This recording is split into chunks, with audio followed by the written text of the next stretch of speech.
It's the Orioles on Masson, and they are glad to be back home as the Baltimore Orioles come off that long road trip to start interleague play in a 3-game set against the Philadelphia Phillies, tied for first in the American League East.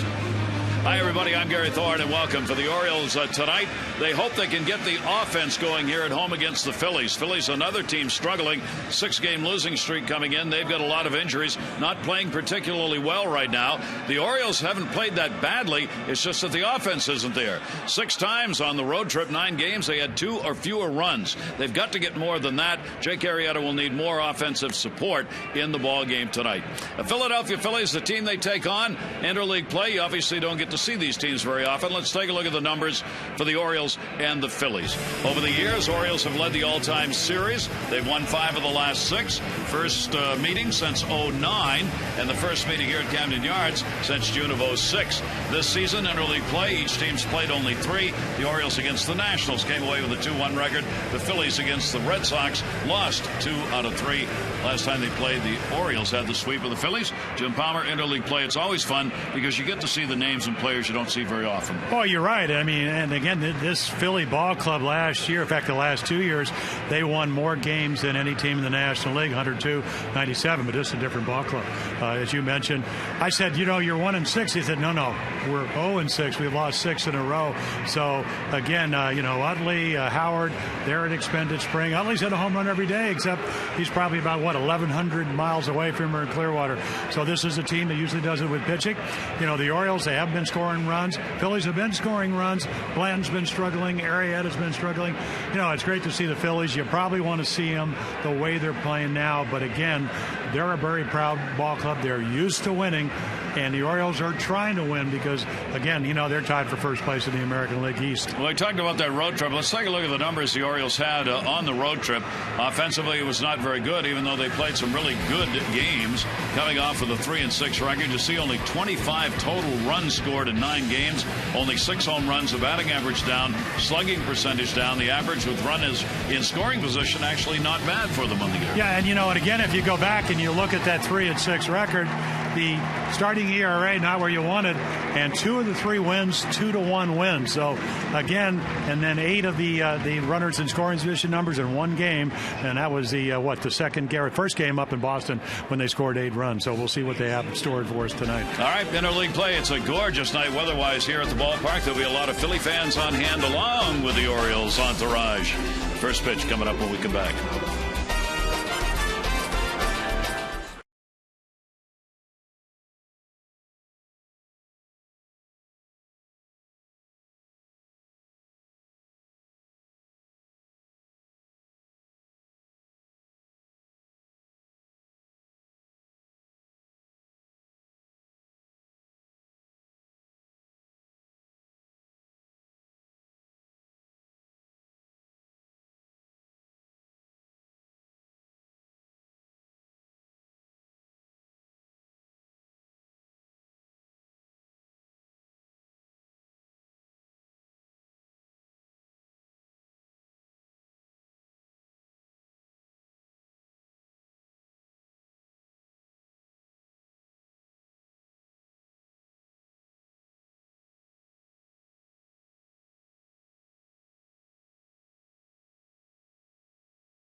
Brought to you by Southwest Airlines. Find our fares online only at southwest.com. By 5-Hour Energy. 5-Hour Energy fixes tired fast. And by Jeep. Jeep with the unique brand of freedom you'll find only in the full line of Jeep vehicles. Visit Jeep.com to learn more.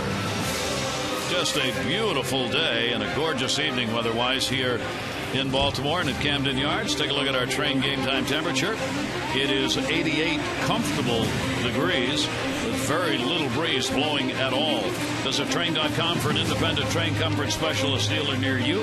It's hard to stop the train. Now the Dodge starting lineup for the Philadelphia Phillies. Rollins, Pierre, and Pence. Thome, Victorino, Ruiz. The former Oriole Ty Wigginton. Mayberry and Fontenot. Jimmy Rollins this season. The numbers so far for him. See your authorized Dodge dealer and experience a world of performance, design, and fuel efficiency. Schedule a test drive or go to Dodge.com and check out their powerful lineup.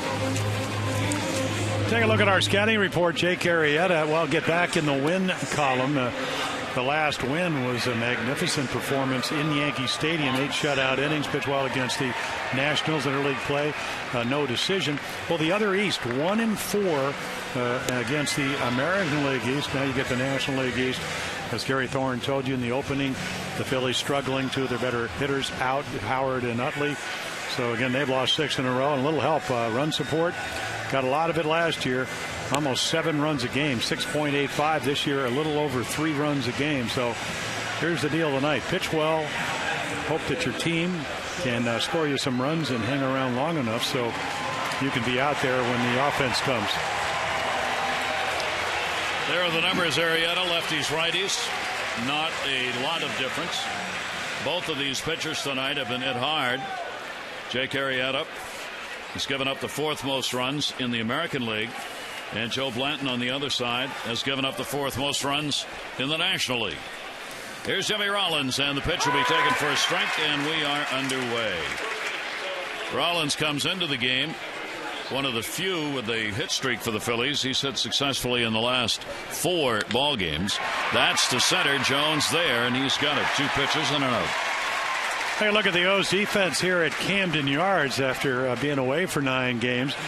Boy, the friendly confines of Camden Yards. Chavez, Jones, Flaherty. Flaherty getting a lot of playing time with all kinds of injuries. Swinging the bat well. Betamede, Hardy, Andino, Mark Reynolds, who's played well over at first base. And then the Gold Glover, Matt Wieters, doing the catching.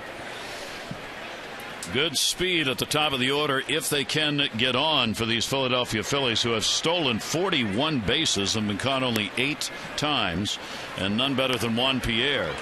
Pierre will bring Betamede in at third base immediately, as he will lay down bunts, pick up infield hits. He's their leader in both departments, and he tries to do it again right there and bunts it all the way over to the dugout of the Orioles. Well, 7 bunt base hits, 12 infield hits. So you play a step or 2 shorter. You take the bunt away if you're Wilson Betamede at third. Don't even let him. Of course, you got to do this. You just make him swing the bat. Doesn't mean he can't get hits. And of course, as you mentioned, when he gets on, he can steal bases. Ground ball towards the middle is going to be a tough play, and Dino's really got to make it. Oh, and he does. There's a big defensive play early in the ball game. Put that in the back of your mind right there, because that changes the look of this inning right away. Yeah, a little really good curveball. So it's a high chopper, potentially 13 infield hit. Well, what a nice play. And one of the keys, again, the former shortstop can play shortstop, gets to it quickly. Otherwise, Pierre's going to be racing across the bag. Made it look easy. Arrieta's got to go to the. Oh, yes. Yes. Go into the stretch where he struggles. You got a power hitter at the plate. That's the kind of thing that changes everything. How about that for a cut?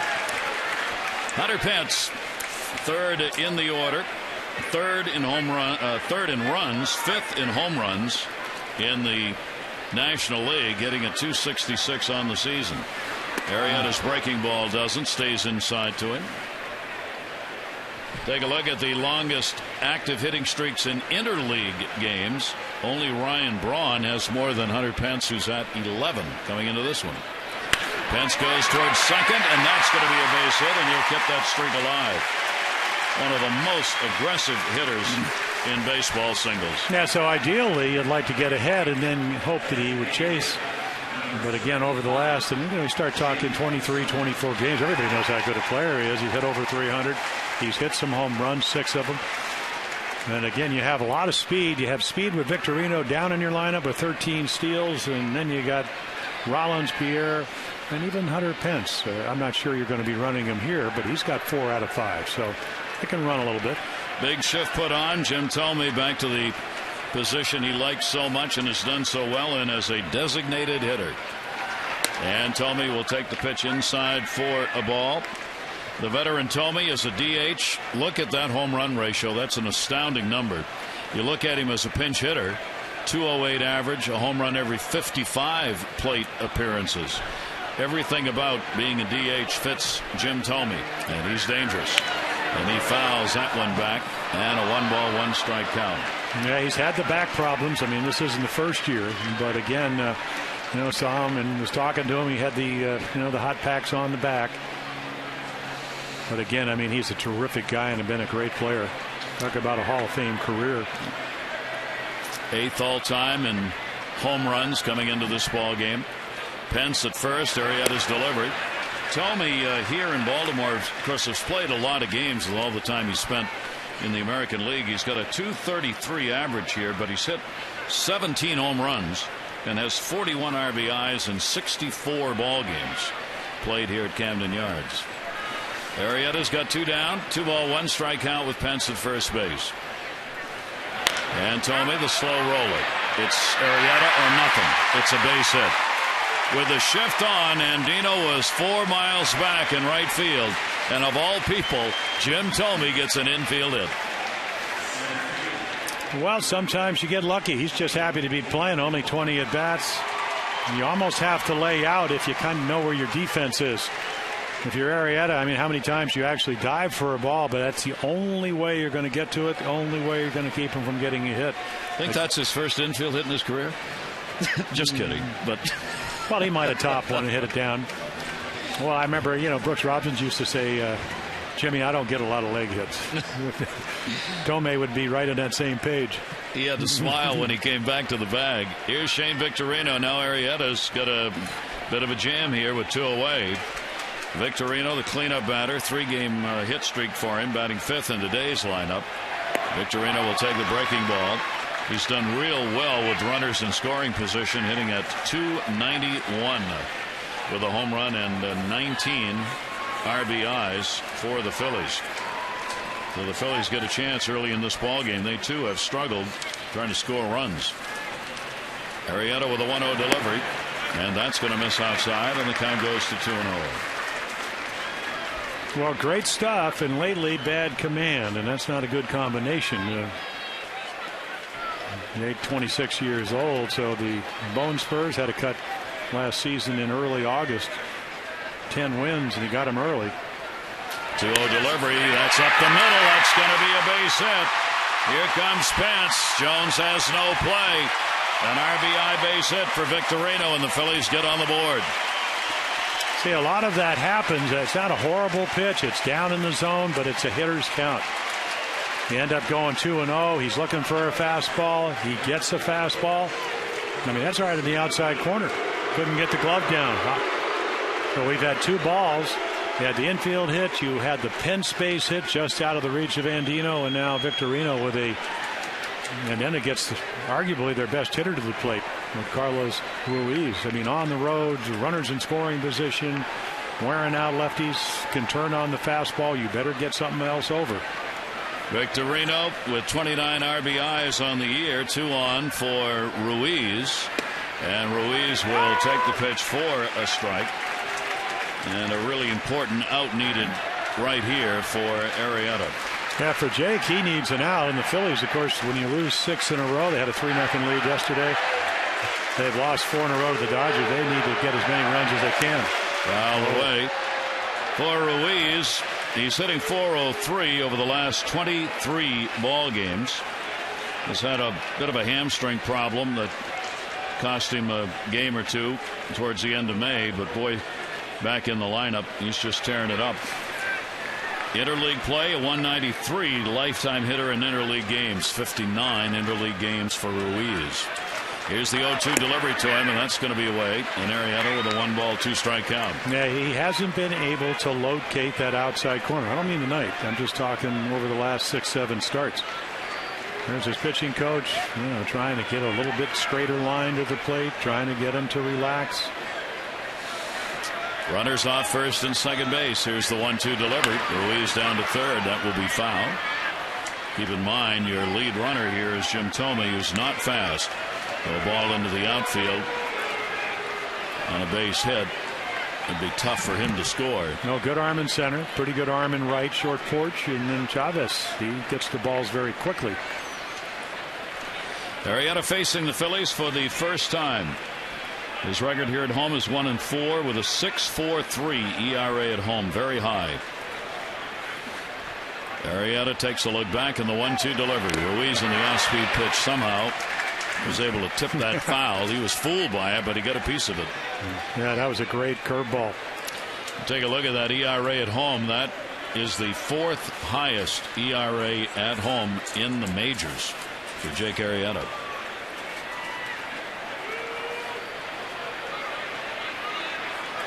Up to 20 on the pitch count after a couple of outs, including the fine play made by Andino on Pierre. Yeah, it doesn't take much. What does Jake have? Five home starts this year, most of them on the road. A couple of 6 and 7 run ball games. That will really spike the ERA. 1-ball, 2-strike delivery on the way, and Arrieta gets the fastball by him.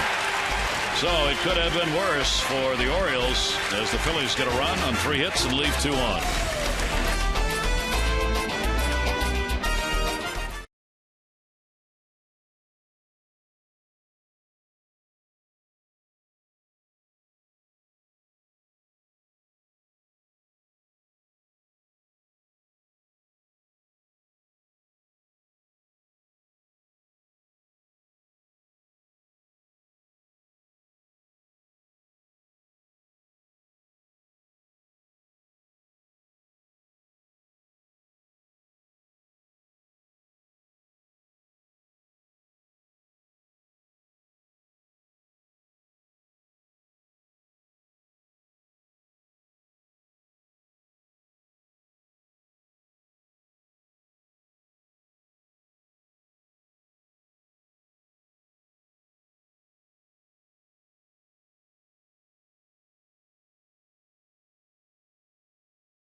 Let's take a look at the starting lineup for the Orioles, brought to you by Southwest Airlines.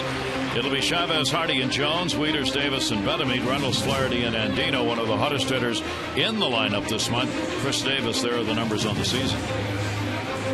And our scouting report, well, think of something, because he's lost 3 in a row. The ERA over 10 runs a game. He's given up 12 home runs in his last 5 starts. And again, when you talk to Rich Doobie as a pitching coach, he says it's all about fastball command. How many times have we heard that?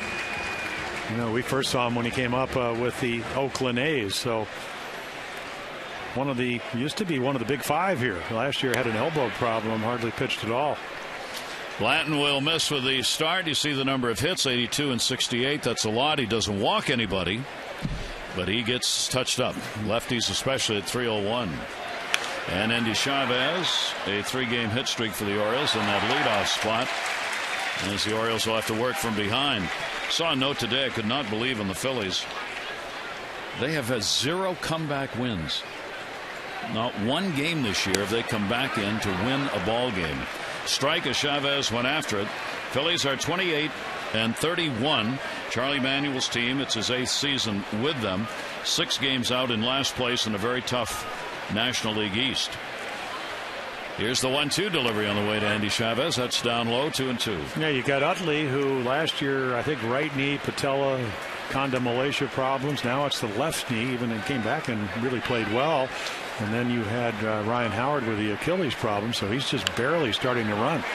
They have no idea, number one, when they'll be back, and, of course, what level of play they can play at because of the injuries.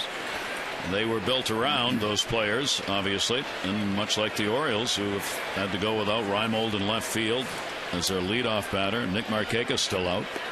Chavez will take it down low, and the count will go to 3-2. There's another interesting matchup for these two teams and this pitcher. The Phillies pitching staff is tremendous in not walking anybody and in striking out batters, while the Orioles have struck out a lot. Ground ball by Chavez, played by Fontenot, and that's the first out. Take a look at the Philly defense. 3 errors yesterday. Weren't happy about that in their 6th straight loss. Pierre, Victorino, who won a Gold Glove. Penson right, he'll go get him. Wigington with one of the errors. Rollins has won a couple of Gold Gloves. Fontenot, Mayberry, and then Ruiz. A terrific catch and throw catcher, not to mention his bat. And here's J.J. Hardy. Hardy has a couple of hits in 6 at-bats off Blanton, including a home run. There are 3 Orioles, and they're all at the top of the order. Chavez, Hardy, and Jones, who have faced Blanton before. That ball's going to go to short and dropped by Rollins. Throw to first. He still got him. That's how hard that ball was hit.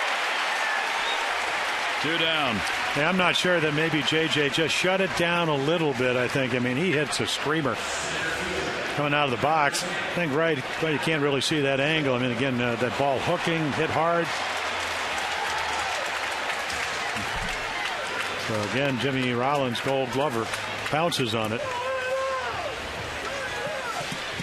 And there are 2 away. Rollins, the #1 defensive shortstop in the National League, as this Philly team has the #1 defense in the National League. Even with those 3 errors yesterday, they've committed only 31 on the year, the fewest in the National League. Here's Adam Jones. Jones came out of the ball game yesterday for his last at bat.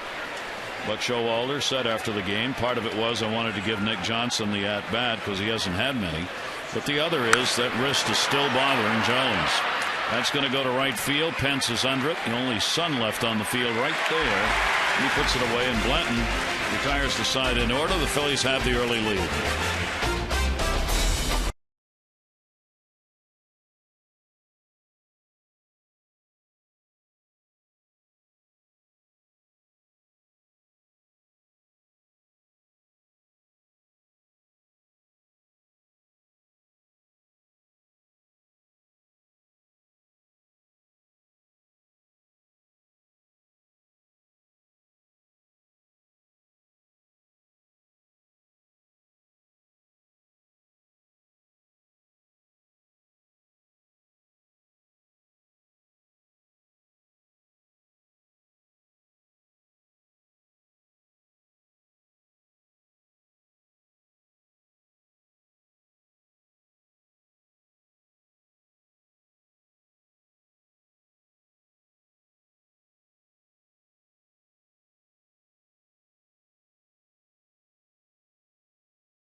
Free 877-241 Luna.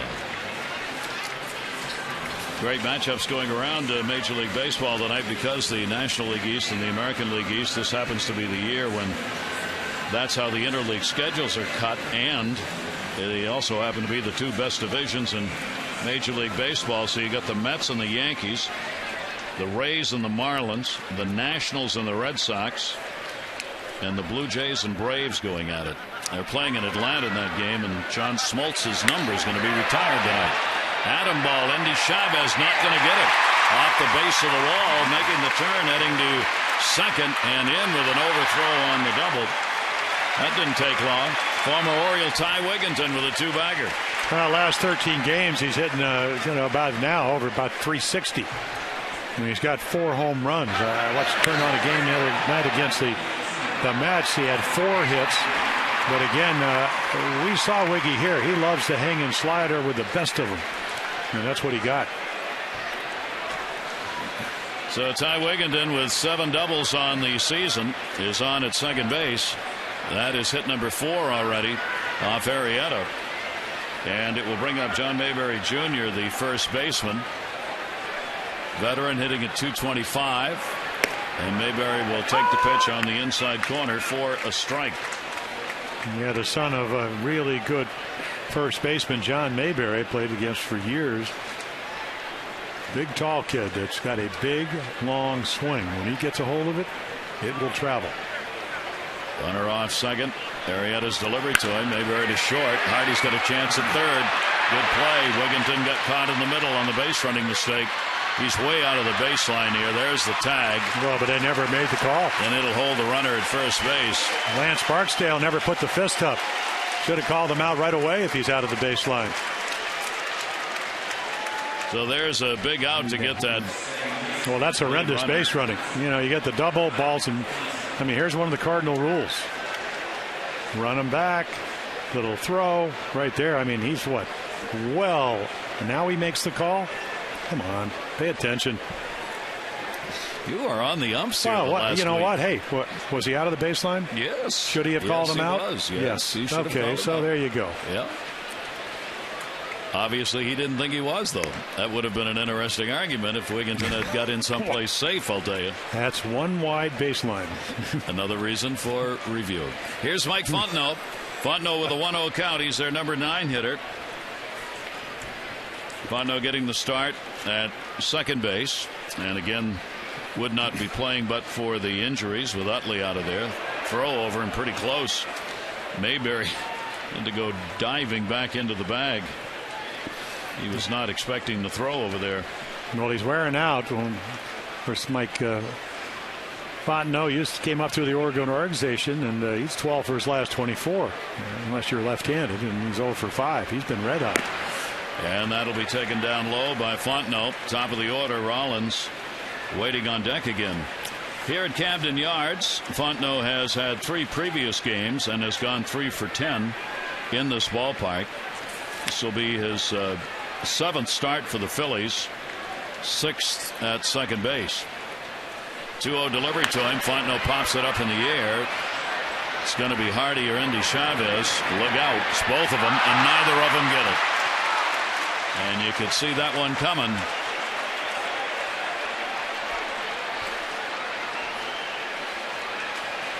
Well, very difficult play because J.J. Hardy's up the middle, and that's a ball that, again, Bedeman, you could see him. I mean, this is a ball. Obviously, I think he's afraid that Endy Chavez is going to run into him. Yep. Otherwise, he catches it. He usually does. No question about that. You can see him at the last second flinch because he knew Chavez was right there. So a 2-ball, 1-strike count, and the at-bat stays alive for Fontenot with Mayberry on at first base. Bedman even with a bag at third.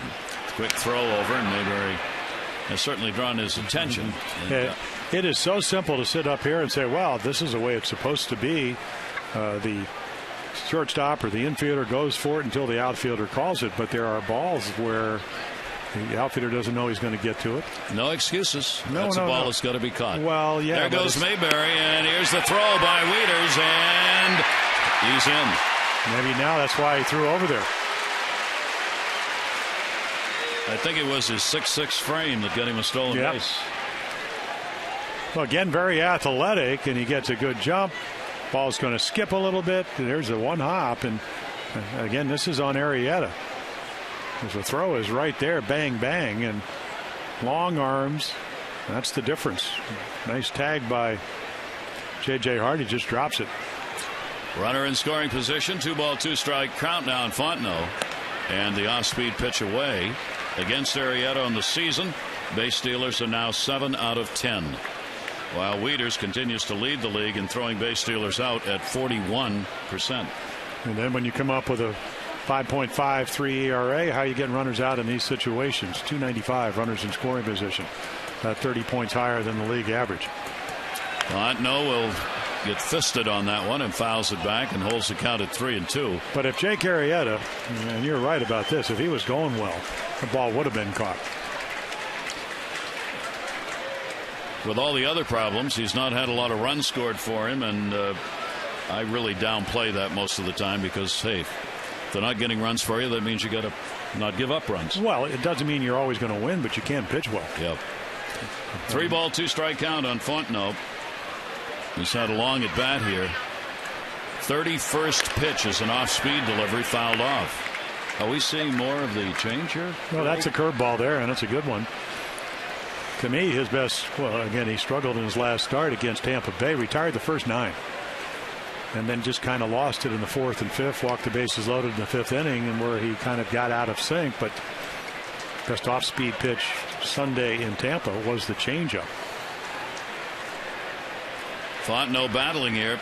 3 ball, 2 strike delivery again. And Fontenot takes it in the air. Left field hit hard. Andy Chavez going back at the wall. And goodbye. Home run. Fontenot, what an at-bat. A 2 RBI homer and a 3-0 Phillies lead. So 12 for 24 gets better.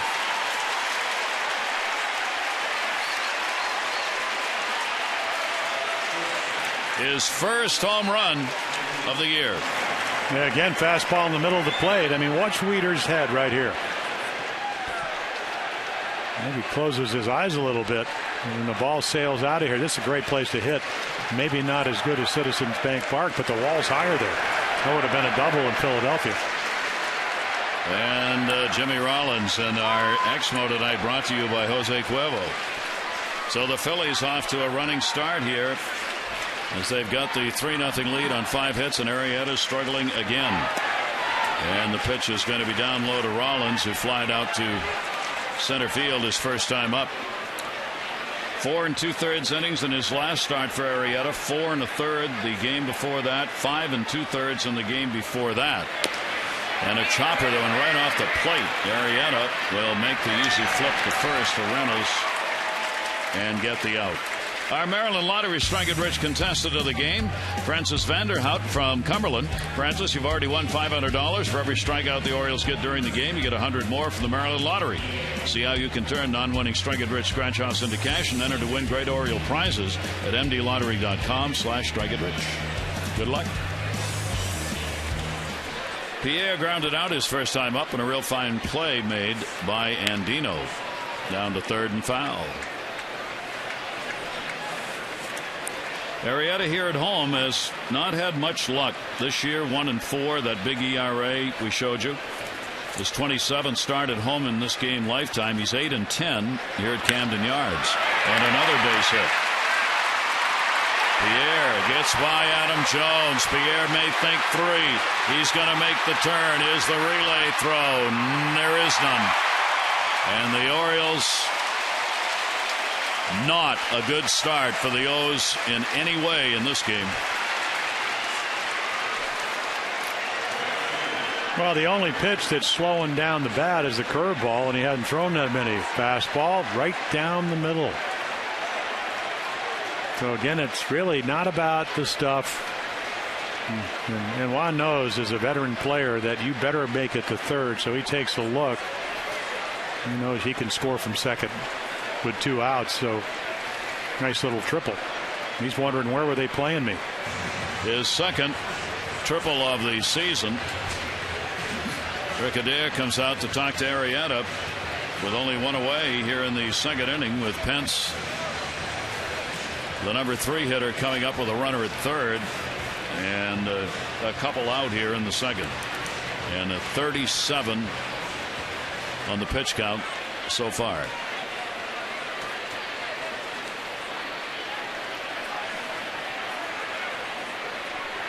Pierre will get off third a long way. Arrieta working out of the stretch here with 2 down to Pence. And that is in there for a strike. Pence singled and scored his first time up. Hunter Pence, 3 hits in his last 38 at bats with runners in scoring position. 3 for 38. 0-1 pitch to him. And that's going to miss. Yeah, you need an out. Of course, they want to get as many as they can because they've lost 6 in a row. In reality, for the Orioles, last 16 games, they've only had 5 wins. They've only averaged 3.5 runs, so runs are at a premium. There's the curveball, just gets under it and it spins. A lot of Philly fans, so they're going to boo. This is around the head. Pence not only brings the big bat, but he is also the National League leader in outfield assists. He's picked up 7 on the year, and he's third in infield hits with 12. That's a 5-tool package. And that one got him, I think, on the wrist or hand.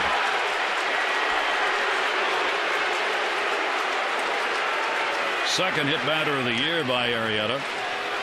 The Buck Showalter's coming out, I think, to ask, look, did you call that or did the hitter? We'll take a look. This is a fastball. The other one was a curveball, and because he's swinging it, I think was what Buck is saying. Adrian Johnson, home plate umpire tonight.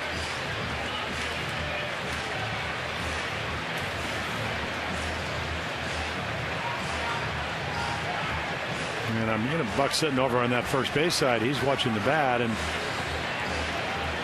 it was not a swing. Because if you swing and you get hit, like right off the knuckles, huh? Yeah, there's no way it could have hit the bat, even though unless it would have gotten the knob, and it was underneath that.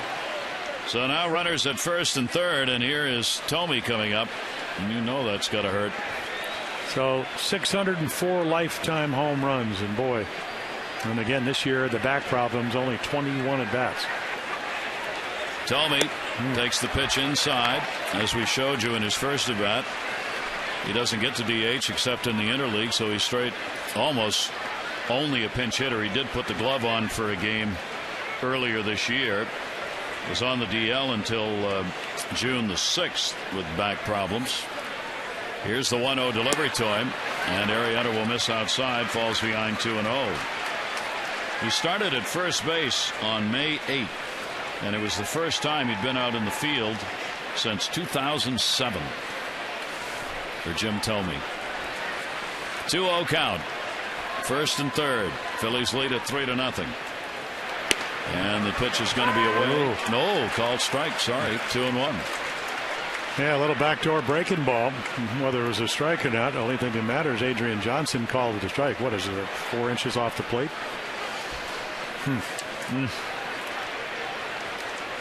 Arrieta gets the strike, 2-1. Big shift still on here by the Orioles infield. Slider's going to miss inside. 3-1.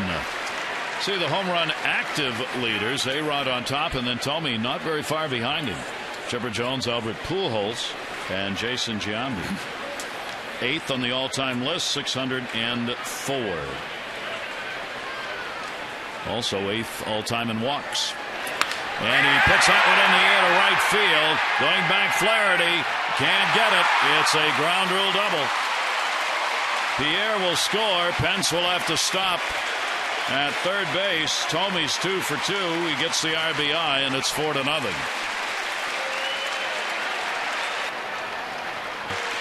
Well, again, a hitter's count to a guy that's going to be 42 in August. Doesn't matter. He's looking fastball, and again, a lot of balls center cut. So, as happened in the ball game yesterday, the Orioles bullpen is up very early. Thome, first double of the season. 46 pitches thrown by Arrieta. 2 more in scoring position, and they're both going to score. That is a fair ball. It went off Reynolds. 2 runs are in, and down to second base goes Victorino. 6-0. Yeah, a little hanging slider that he's all over.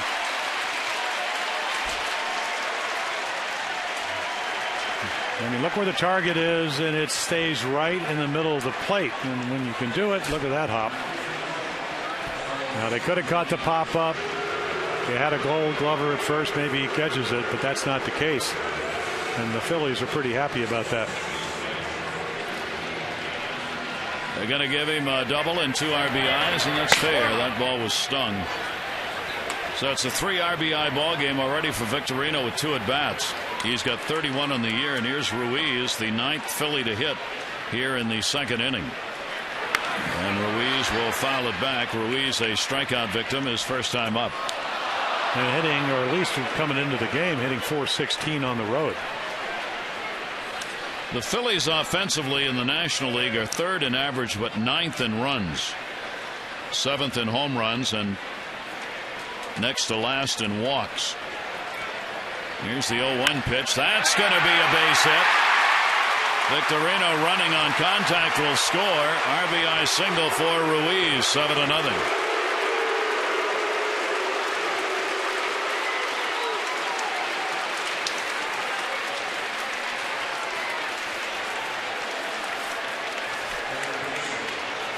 Pretty similar storyline. A lot of balls in the middle of the plate. Unlucky in the first. Dropped the pop-up. Didn't make the play at first. Was hit sharply, and the Phillies are taking advantage of it. A lot of hittable pitches.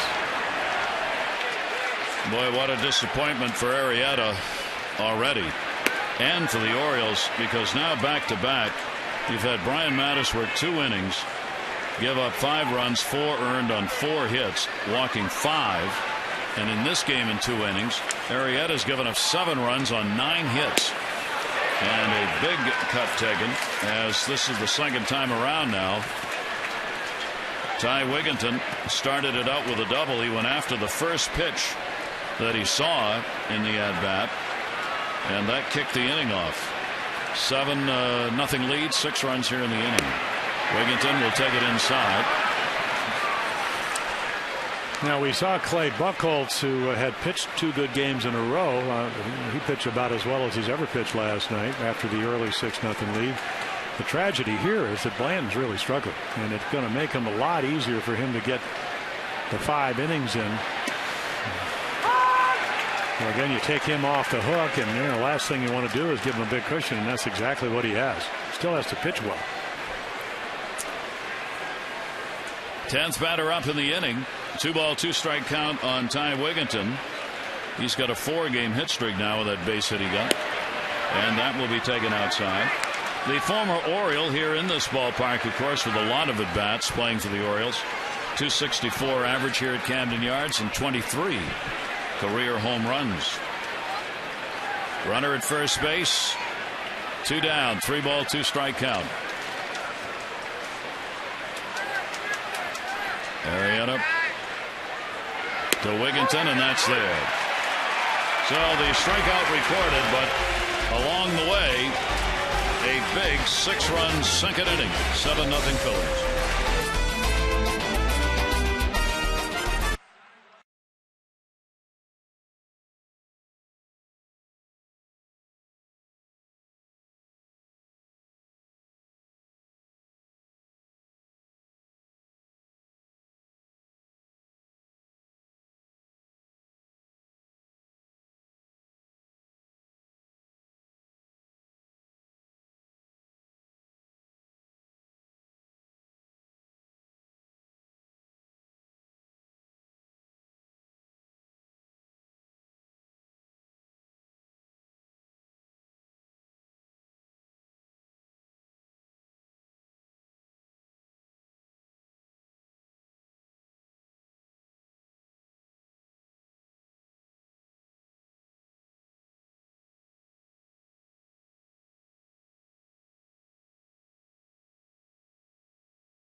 overtime later in tonight's game, brought to you by Miller. Jake Arrieta in the what just happened department. Well, I know he's frustrated because I talked to him on that off day in Boston on Monday, and he said, boy, you have a tendency when you're 2-7, you're thinking about winning more than one game, but unlucky. And again, and we've seen it, it's just whatever's going on, the windup or the combination of what's going on in your head, not making the pitches that we know he's capable of making. We've seen him do it, just hasn't been able to do it. So now the Orioles, let's see, they're going to have to turn this into a slugfest to get back in it, but against Blanton, as Jim said, that's possible. 31-year-old right-hander has really struggled with that 5.27 ERA, and especially of late for Blanton, he has not pitched well. Wieters, Davis, and Betemeet due up. Wieters takes it down the line. That's going to be a fair ball. It'll roll into the corner. Pierre over to get it. On to second base goes Wieters, and the Orioles have their first hit of the ball game.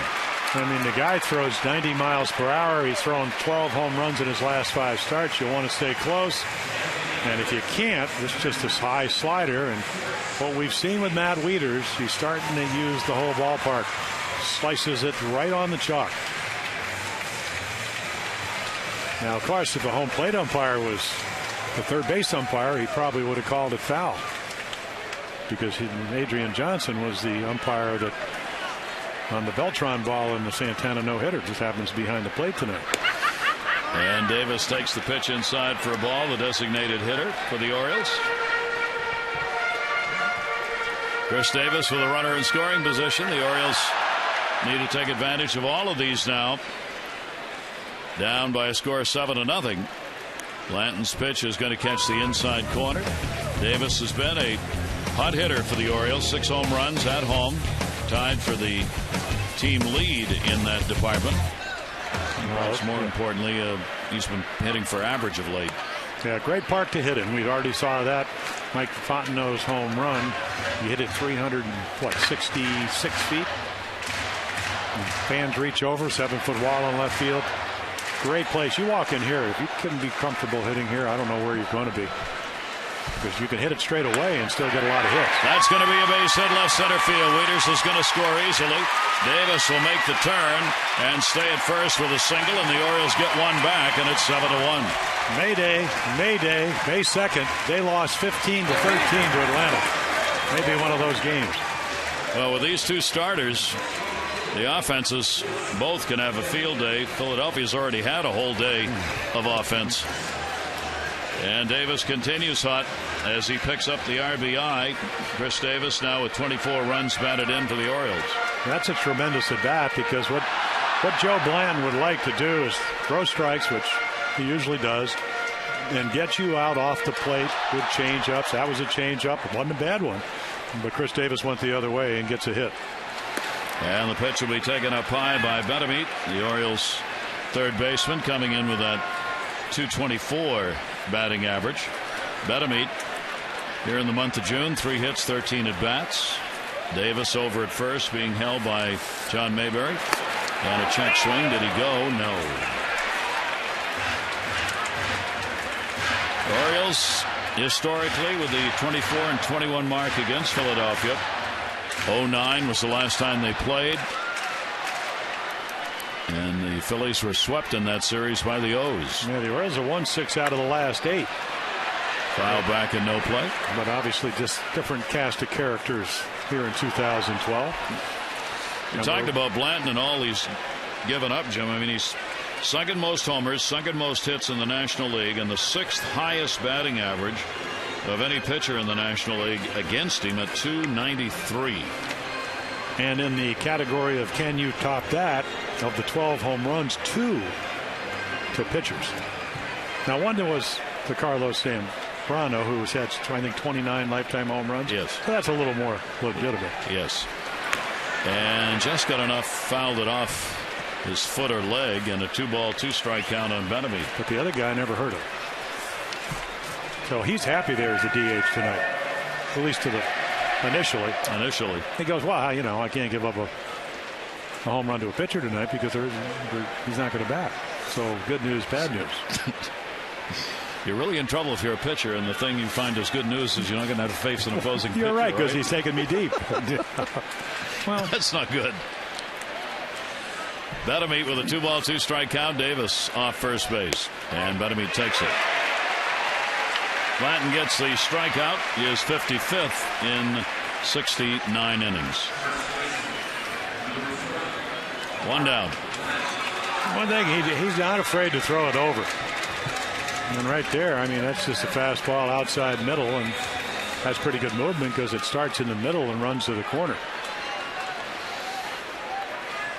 Here's Mike Reynolds getting the start at first. Reynolds, too, has been hitting the ball well in June. A .300 batting average so far. He's gone 6 for 20 with 1 home run, raising his overall average up to .218. And against Blanton, he has a 2 for 4 lifetime, and the pitch is going to miss inside. 2-0. Yeah, we talked about, again, control of the heater, the fastball.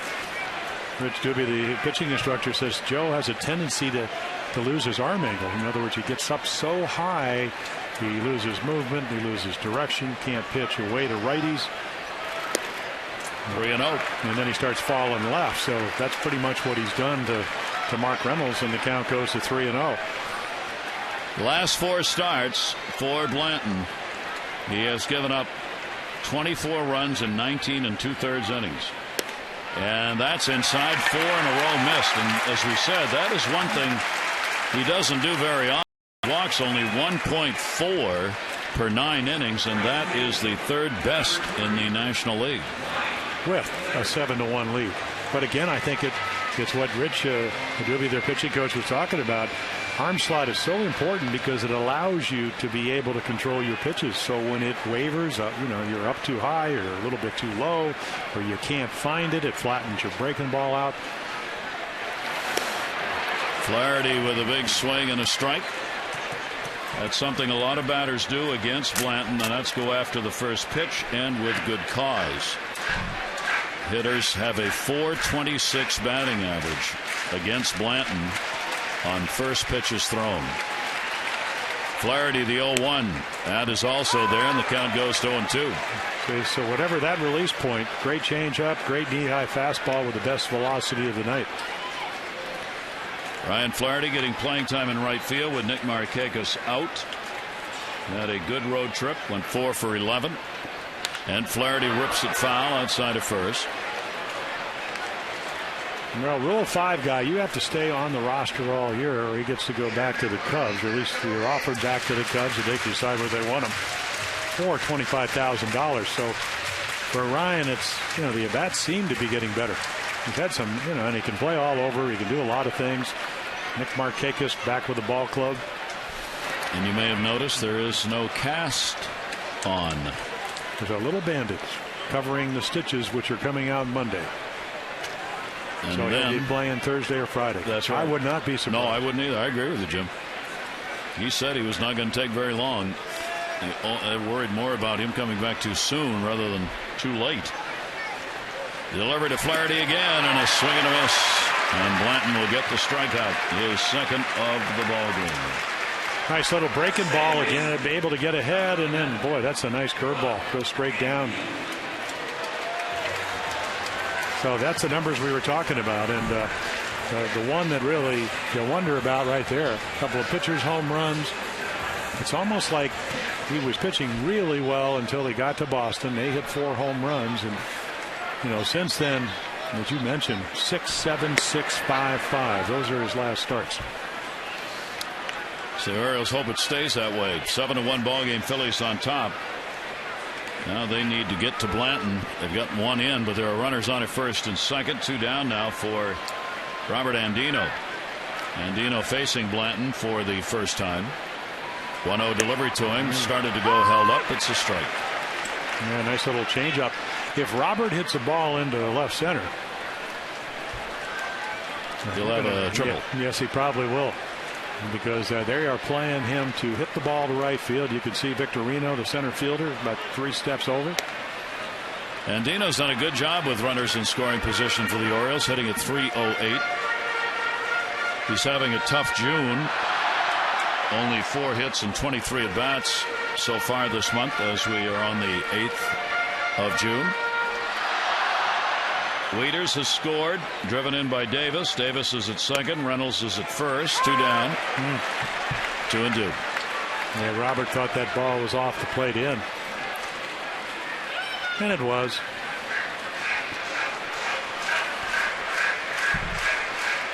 Yep. That Showalter looking out just. Well, do you want literally to count 2-2 or 3-1? We all know that answer if you're an Oriole fan. That'll miss. And Blanton takes it full. So the Orioles will get the advantage of the runners on the 3-2 going. Blanton, he's up to 37 pitches in the ball game here in the second inning. It's a relatively big moment early. A long way to go, but boy, with the runners going here, if Andino could even just get one more in, it matters. 3-2. Andino's got one. He may get a couple in on this one. Let's see. One will score. Reynolds the turn. He'll come in to score. 2 RBI double with 2 out. And it is 7-3. Wow, the curse of the Andino goes from Boston to the Phillies. Little slider that stays on the inside part of the plate, and that allows him to pull it. Nobody's playing there. And again, Pierre, your left fielder, is playing him straight away. Again, they played him to hit the ball to right field and throw him breaking balls. So, and I'll tell you why it's a big moment, Gary. Not only do you get the runs, but I've had leads, and you know when you've lost 6 in a row, if you're Joe Blanton, that bullpen will be getting up, even though they've been struggling. A lot of young guys out in that bullpen. And even for the whole team, Jim, they're down. I mean, the Phillies are really down. They played a sloppy ball game, a bad series against the Dodgers. There's a little chatting going on about how the club just isn't playing particularly well and not being bothered by it, that kind of stuff building up. And you get a big lead, and then it starts to be chipped away at. It's like it's that feeling of, uh-oh, here it comes again. Yeah, even though it was 7-0. Yeah, base hit here at 7-4. Easily manageable over the course of the next 7 innings. Andy Chavez grounded out his first time up. Blanton's pitch to him. He just tried to punch that. A lot of leadoff batters for the Orioles. Andy Chavez is in that spot tonight. I'm going to skip Reimold. You go to Andino, the 212. You go to Avery, the 229. Flaherty, 154. Now let's go back to Nolan Reimold. Yep. Did they miss him? How much did that matter? Yeah. And you don't know if it would have continued, but it certainly looked like it was good. Well, you're throwing 5 home runs there in a limited amount of at-bats. Started the season very slowly, and he has a disc problem in his neck, so slowly, hopefully, getting better. 1 ball, 2 strike count. Andino on at second base. 17 RBIs for Andino now. Andy Chavez again just loops it. More protecting. Yep. Well, it's a nice when you get the 2 strikes and you want to try to get another run on the board. Boy, you got to protect the whole plate. That's why it's so difficult to hit with 2 strikes. The league average year in and year out about 185. Chavez with a 3-game hit streak coming in, 5 for his last 14. 1-2 again, takes it. Nice little take there on a good changeup. Joe Blanton says, I want you to go chase it. And the veteran lefty. And you know the Phillies know Andy Chavez because he played with the Mets. So he's been around the block. And 2-2 delivery on the way. Chavez down to first. That will be played by Mayberry. So the Orioles will come back with 3 runs in the inning. They'll do it on 3 hits and leave 1 on. 7-3.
Walks up probably a little bit higher, even though he had a great opening day, and then all of a sudden it gets a little bit better.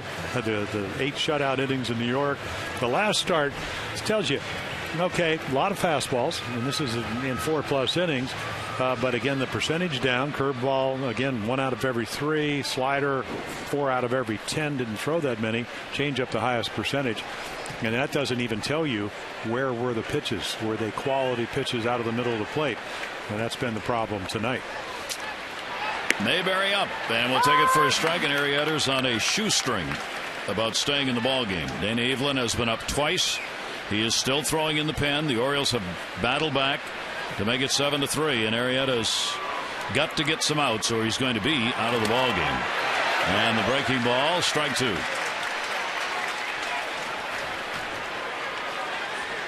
Now, one of the things that doesn't show up in any number, I mean, even when you're watching somebody pitch, is grip pressure. I mean, you're in 2-7 and you don't want to be 2-7. Are you relaxed? And usually the answer is no. If you're a hitter and you're in a slump, prolonged slump, boy, you start gripping the bat. You're grinding away. Same thing with your fingers on the ball. And when things are going well, boy, you're out there and, you're not thinking about much. Not a lot of pitching thoughts. And he got him on the outside corner with that one. That's his 3rd strikeout. But Jake Arrieta, everybody that's ever seen him pitch knows that he can do this. He just hasn't been able to do it often enough. The stuff is overwhelming, but stuff doesn't win ball games at a major league level. So again, I mean, what you know is that if he can get it together, he got a chance to be a terrific pitcher. And Buck Showalter is so conscious about giving pitchers in particular the opportunity to write their own page here, especially when they're in trouble. He did that with Chen, who was pitching a tremendous ball game in Boston. Situation where he could have come out, he left him in. Said it was his game to win or lose. Now he puts Arrieta back out on the mound. There's an opportunity for Arrieta really to grow as a pitcher if he can come back from a 6-run, 6-hit second inning and settle back in again. It's got to be a great stride in growing. Oh, yeah. I mean, that's a great point. I asked him Monday, I said, how many low and away pitches did they hit? He goes, not very many. I said, well, you need to get out of the middle of the plate. And it's not just Jake. It was all of us. I don't care how powerful you were or overpowering or whatever. Maybe if you're throwing 100 miles per hour like Nolan Ryan, 99, you can get away with pitches. But at the end of the day, you got to make quality pitches. Mattis did it down in Tampa last night. He was not on his game. Fouled away. Fontenot reaching. He had the home run, the first of the season for him, getting the start at second base for Utley. As Fontenot, as we mentioned in his at-bats, only the 18th game that he's appeared in. He now has 5 RBIs with the 2 he picked up on the homer. And that breaking ball is going to miss down low, and the count goes to 2-2. See, but part of this game, Gary, is that when you get ahead and when you're 12 or now 13 for your last 25, like Mike Fontenot is off right-handed pitching, you ought to know that when you're pitching against him. So he hits a ball to left field, nice at bat, just fouled off a great curveball. Throw him a changeup. 2-2 delivery. There we go. And again, that's the pitch. And if you do it one pitch before, you're at 2-2. You get to see how he reads the pitch, and that's part of this process. And for Jake, he's just going to have to get the innings and then pay attention. Either that or your catcher has to help you do it. Fontenot with a 3-2 in the delivery to him, and he got him. That's 3 strikeouts in a row, 4 in the ball game, 2 down here in the 3rd inning. And then he hooks him. No doubt about it, when Jake gets on top of his curveball, it's one of the best curveballs in the American League, and here it is. Now the top of the order, Jimmy Rollins, after that strikeout. Rollins has had an 0 for 2. He has flied out and grounded out. Arrieta again with that breaking ball, and it's in there for a strike. One of the best guys I ever saw, and I think he's headed for the Hall of Fame with 270 wins, was Mike Mussina, making adjustments in a game. And I saw him give up in a game 6 runs. And he just a totally different guy. And the Orioles came back and won the game. And that's your job now. Hey, pitch to the 6th inning. Yep. 7th inning. See what goes on. Rollins will just miss. 4-game hit streak for him. 7 hits in his last 18 at bats for Jimmy Rollins. Talking about his fielding percentage at short, coming in with a .986 percentage. That is number one among all shortstops in the National League. And he can run. Third in stolen bases and 91% effective in stealing them. That's foul back. Count at 2 balls and 2 strikes on Rollins with 2 down. Purchase an Orioles Legends Celebration Series package. Lock in your ticket. 5 remaining games. Earl Weaver honored Saturday, June 30. Each series, fans get the replica sculpture, and you can get your tickets 888-848-BIRD or Orioles.com/legends. You had his retirement number pin on. In fact, you probably still do. And got him. Struck the side out. 6 runs, 6 hits in the second inning. His team gets 3 runs. Arrieta comes back out and strikes the side out. It remains 7-3.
By Acura. Acura Advance. By Verizon Fios. Welcome to America's fastest, most consistent, most reliable internet.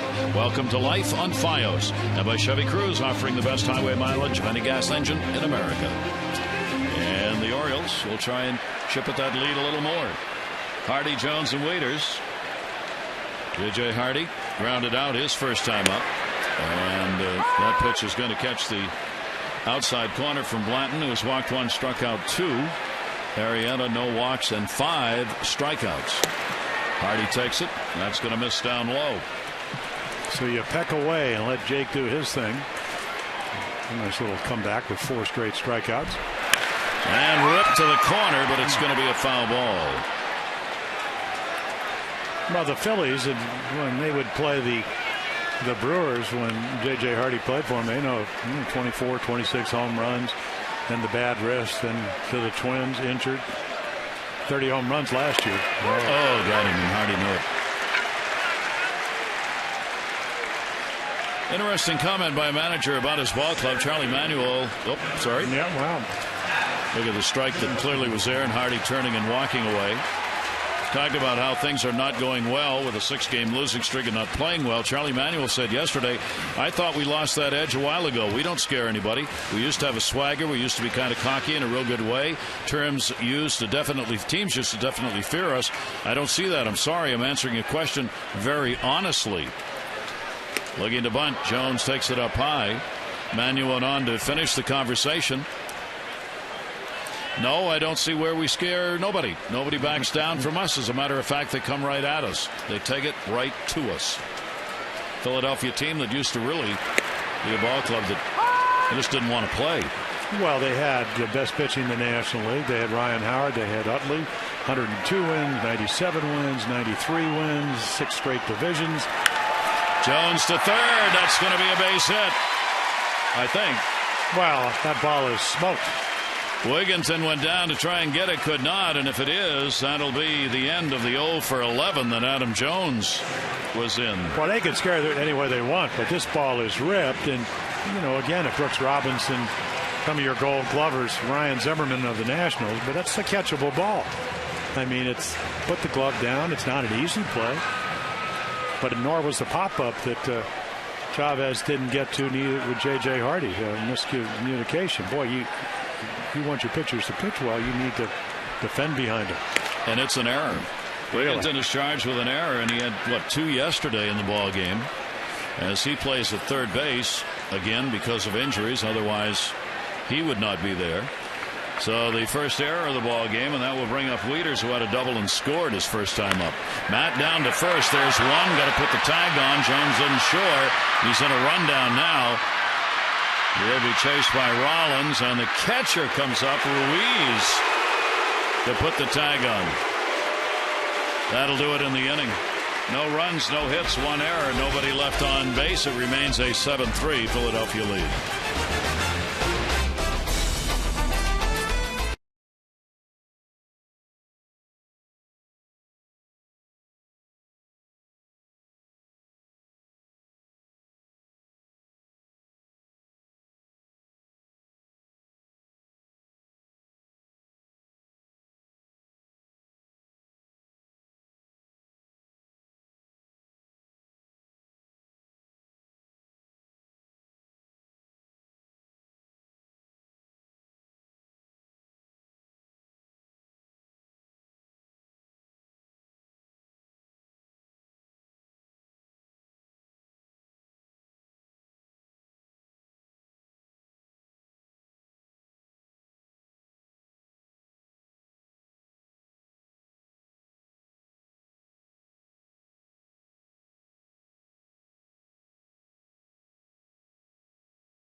Let's take a look at our Hollywood Casino League leaderboard as you look at Juan Pierre.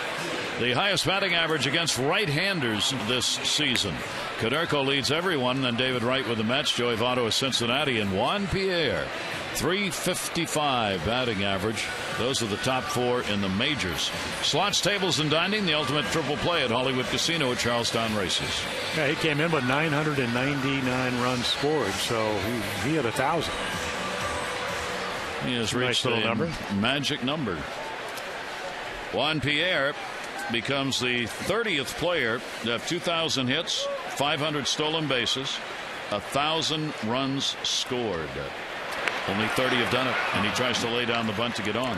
And I'd heard for years when he first came up and played with the Marlins, and then he'd go to spring training and say first guy on the bench, runs every ball down in the outfield. Like some of his coaches thought he was going to exhaust himself before the game even started, but it's all about work ethic and preparation. Pierre goes to second, and Dino's got it. Pierre is retired, and there's one away. Our Auto Trader game flow, and it has been a surge that came in the second inning. 10 came to the plate for Philadelphia. They got 6 runs on 6 hits, and then Arrieta's settled down to retire the side in the last inning, striking him out in the inning. Gets the first out here. The Orioles got to Blanton for 3 runs in the second. Ball put up in the air by Hunter Pence. Flaherty. He's got it, 2 down. Hunter Pence, big guy, and you were right about him. He's a slasher. He does not get cheated. He wears his socks, I think, as high as anyone in baseball right now. Really defines that strike zone as far as the lower part of it's concerned. I used to look at guys when I was sitting on the bench when I wasn't pitching, and I'd go, why their socks so high? And they go, strike zones. Don't want those low strikes called. There's Tomey. He's already had a ball game, DHing, a single, a double, an RBI, and a run scored. He is now 3 for 4 against Arrieta. The 0-1 pitch to him will be taken away. 1 ball, 1 strike on Tomey. We are in the 4th inning through 3. 7-9-1 for the Phillies. 3-3-0 for the Orioles. Phillies have left 3. The Orioles 1. And Tomey on a pitch that bounces off the plate. A 2 ball, 1 strike count to him. Interesting ball game, and you do get that feeling. The final score is not going to be 7-3. I don't know which way it'll be, but.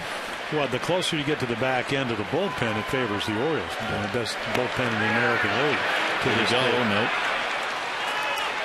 Yeah, first saw Jim Tomey when he came up with the Indians, and this is what they're looking at down at third base, fielded Culbreth, and he didn't. But his manager in Charlotte in 1993 was Charlie Manuel. That's going to be another base hit. Andy Chavez can't cut it off. It'll go to the wall. Tomey's got a 3 for 3 ball game. How much does he like DHing? Well, you know, I saw him and he had the hot back on the bat. I said, oh, that's right. You get the DH. A big smile came on his face. Now we know why. That's his job. He's one of the, along with the likes of David Ortiz, pure DHs. Still in Major League Baseball, and he's got a 3 for 3 ball game. So Tomey on at second base. That'll be hit number 10 for the Phillies. And Shane Victorino also with a 2-hit ball game. Victorino's had an RBI single and a 2 RBI double. And he gets another chance here with 2 down. Pitch away for a ball. 7-3. Arrieta trying to end it run-wise for the Phillies right where it's at. Phillies trying to turn the switch back on again. Here's the 1-0 pitch in the air to right field. Flaherty going back and looking way back at the wall. Goodbye. Home run. Victorino, 2 more RBIs. His 3rd hit of the game and a 5 RBI ball game.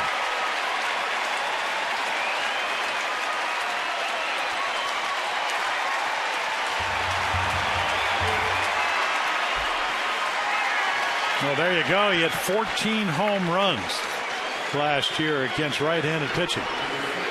This is only his 3rd of the year. But he gets a slider to hit, and again, friendly confines of Camden Yards. Sails out of here. So Evelyn for the 3rd time throwing in the bullpen. And the score back up again. A 9-3 Phillies lead. Ruiz has an RBI single. He is 1 for 2 in the ball game, and Showalter wants him to get ready in a hurry. That in the air to right field again. Flaherty's back with room this time, and he's got it. Philadelphia, 2 runs, 2 hits. Victorino, and it comes with 2 down.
Oriole Wives and the Oriole Advocates. It is the 26th annual Orioles Reach Food and Funds Drive all this weekend here at Camden Yards. You can bring non-perishable food items or cash donations to support the Maryland Food Bank. That's all this weekend.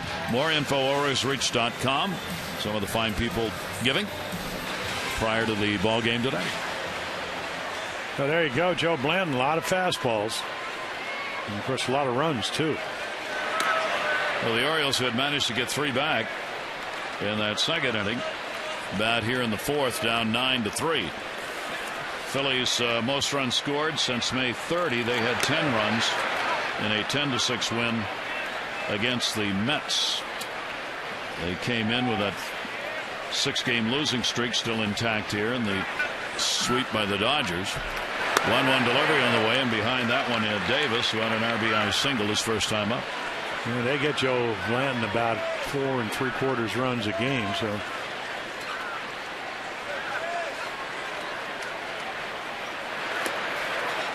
course the good hitting teams in the American League East, they average over 5 runs a game.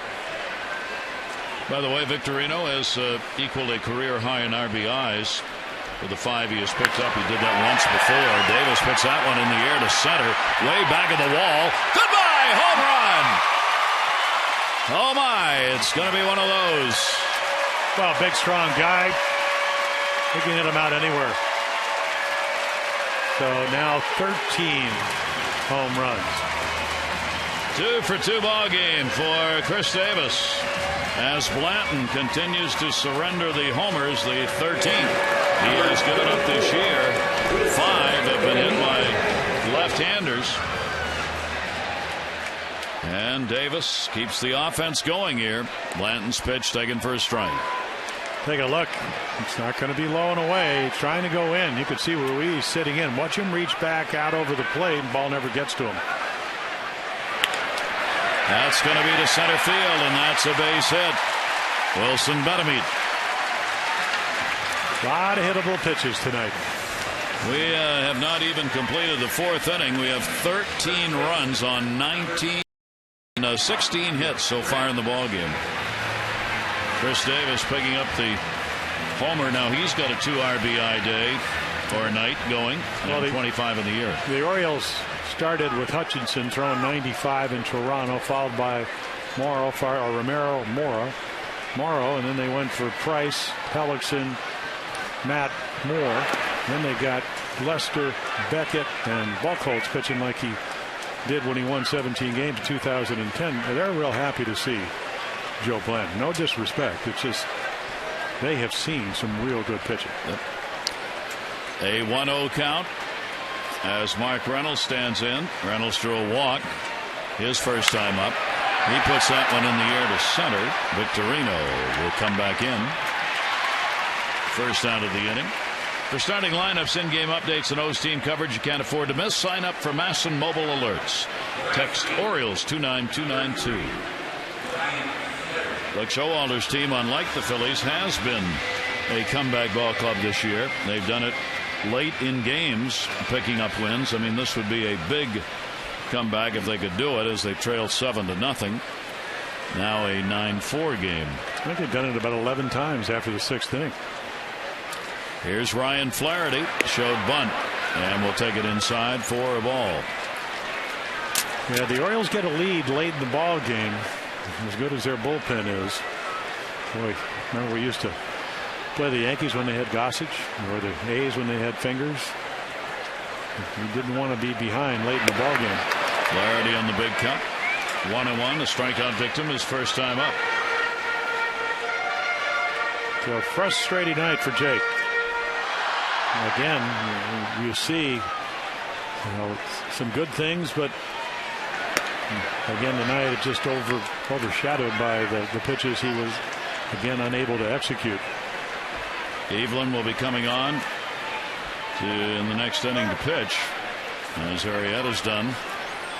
2-ball, 1-strike delivery, and Flaherty on a pitch breaking down and away, and a cut, can't connect with it. 2-2. Well, most young hitters, Gary, as you know, they tend, at least the good ones, tend to like to hit the fastball. So what we've seen, scouting reports, hey, pull the string on this kid. Now he did get a big hit off of Beckett on a changeup. Takes it. He's right down the middle. So you kind of mesmerize them with off-speed pitches. You get them looking. And that's hard to do with 2 strikes. It just freezes him. Once again, of course, he doesn't hit his spot. Ruiz trying to pitch underneath the hands, and he misses by a foot or so, but gets away with it.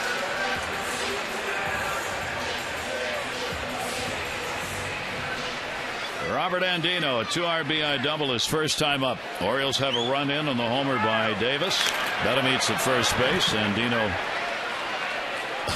on the foul ball, and Adrian Johnson was the one who got the worst of that. The home plate umpire, Ruiz, turned to ask him if he was okay, and he was just shaking his head. I'm all right. You know, for Jake Arrieta, I guess when you look at the box score, Gary, the game in Tampa, it was the walks that hurt him. And tonight didn't walk anybody. 5 strikeouts. Yeah. 4 of those 5 in a row. But 11 hits. Slow roller. Jimmy Rollins decides to go to first and will get the out on Andino. A run on 2 hits, no errors, 1 left on. Davis 2 for 2 in the ball game, delivers his 10th home run of the year to make it a 9-4 game.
Is brought to you by AT&T 4G LTE. With speeds up to 10 times faster than 3G, AT&T rethink possible.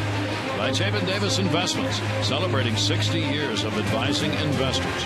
Call Chapin Davis at 800-222-3246. And by your Baltimore BMW dealers. Through the window, a beautiful sunset from the warehouse here at Camden Yards. And here's Dana Evelyn on the pitch. Yeah, Dana, who can start, he can relieve, he can do a lot of things for you. There are his numbers. He walks a little bit higher than you would like. Command guy, has to pitch down in the strike zone. Tried to make the club out of spring training. Again, went down to AAA Norfolk and pitched very well. Low ERA, able to win. Pitcher's ballpark, a lot of things going on. So back to the big leagues, and spot starter on occasions. Most people, or a lot of people, thought maybe he'd be the starter tomorrow. We've eliminated another. Yeah. So it looks like it's going to be Tommy Hunter. Tommy Hunter will be, according to the list, is the only one left. And the pitch is in there for a strike. Ty Wigginton a double, and has been called out on strikes. 275 on the year, getting the start at third base in the ball game. Dana Evelyn, the 0-1 count. And Wigginton with a big chop fouls it away. Wigginton hitting 259 off lefties, 235 off righties, changing the perspective of the ball game in the sense the right-hander's out of there and the left-hander's in. Arrieta giving up the 9 runs on 11 hits in 4 innings. He did not walk anybody, and he struck out 5. 0-2 count on Wigginton. Yeah, he started the 6-run second inning. Double on a high slider.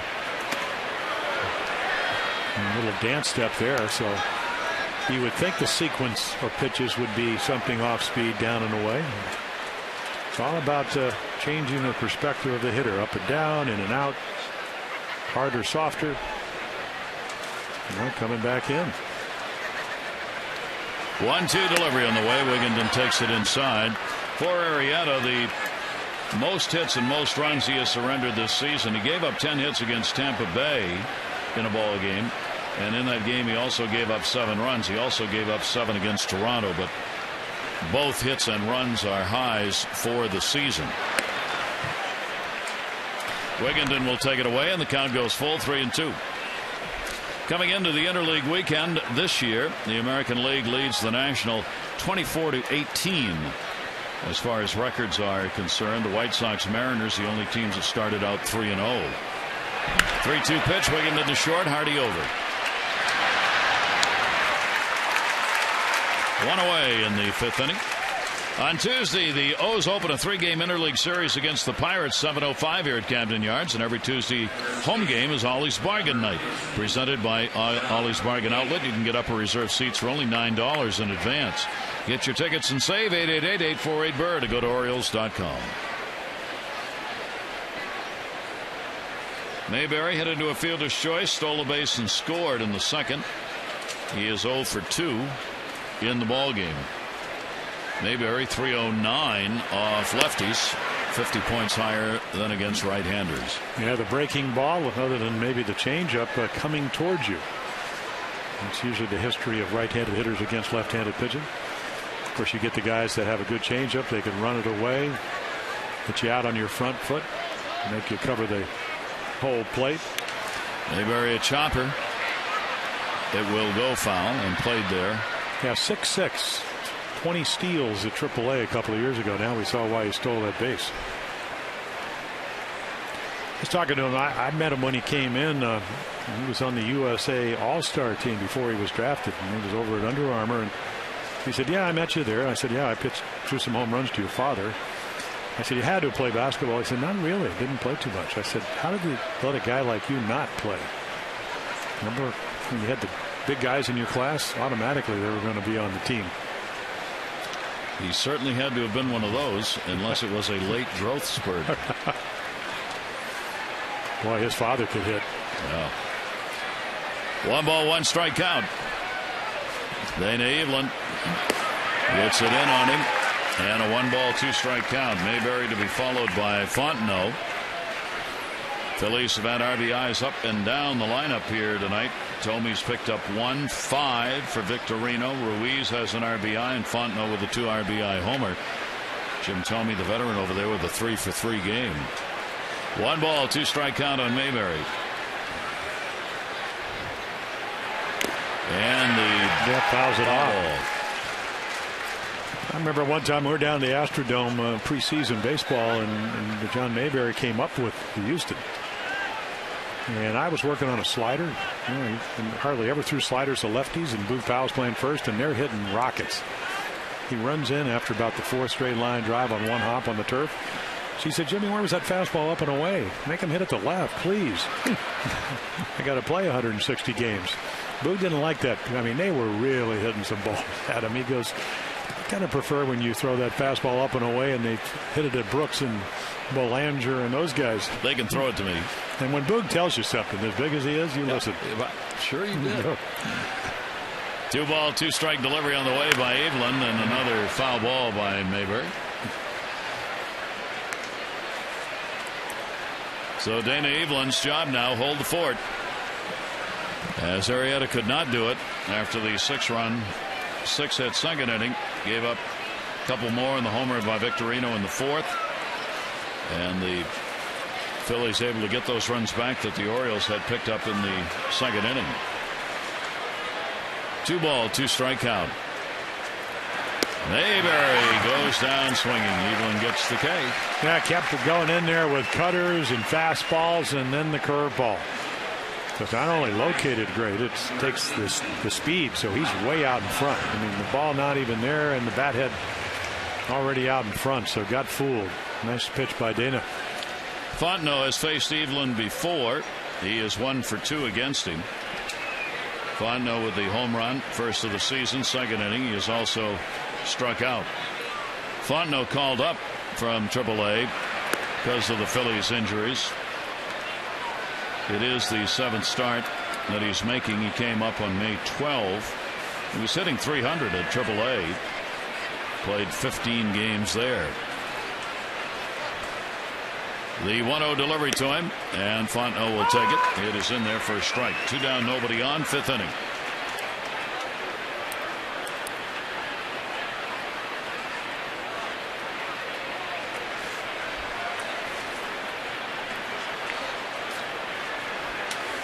One ball, one strike. And the breaking ball away. Yeah, definitely a guy, if you're Charlie Manuel and you manage the Phillies, you're going to match up against right-handed pitching. 0 for 5 coming in. There's Buck Showalter on the right, Nick Markakis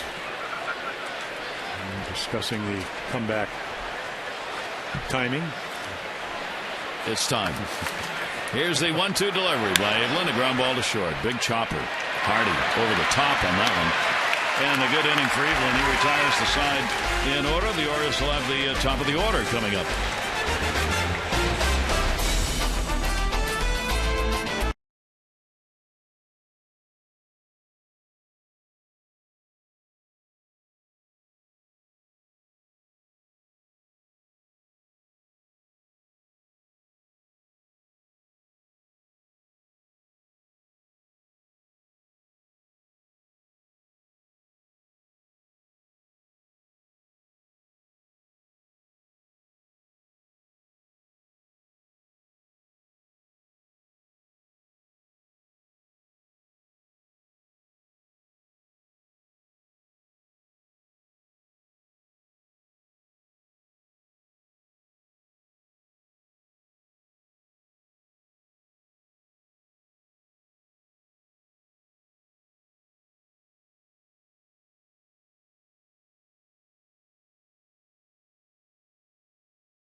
The starter just unable to shut him down in a 9-4 Philadelphia lead. Jake Arrieta's not had a win since May 2. 5 losses in a row in 6 games. Is his position in the rotation in jeopardy? Well, I don't make those decisions, and I don't think if they would do anything, they would do it to be punitive, Gary. But when you give up 9 runs and 11 hits, and again, your command, not what you want. Number one question, is he healthy? Hopefully that'll be the case because, again, overwhelming natural ability. But I think a lot of things are going on. And when you don't win since May 2, and you got to remember that was as good a game as I've ever seen pitch in Yankee Stadium, shuts out the Yankees. You know, maybe you don't send him to Norfolk. You send him to Double-A where they have the 6-man rotation. You get to throw twice. He goes down for 10 or 12 days with the intent of bringing him back to help this ball club. Again, we're talking about a team that's tied for first base in the American League. So you got to do whatever you think you have to do. And again, it will not be a punitive thing. It'll be good for the team. And if they ever do it, it'll be good for Jake. And that ball is going to be fouled away. Andy Chavez has had an 0 for 2 on a couple of ground ball outs so far in the ball game. As Blanton rolls on here with a walk and 3 strikeouts, the Orioles picking up the 4 runs on 5 hits against him. Chavez will take the pitch, and that'll miss down low. So he needs 3 outs to qualify for the win. Charlie Manuel and his Phillies, if you lose 6 in a row, you want to win. 5-run lead, it's not a done deal. Not in the American League, not in this ballpark.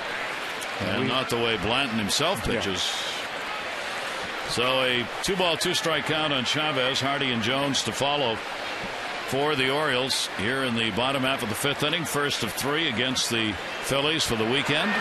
Andy Chavez takes it, and Blanton will get his 4th strikeout. Yeah, he's made some nice pitches with his fastball down in the strike zone.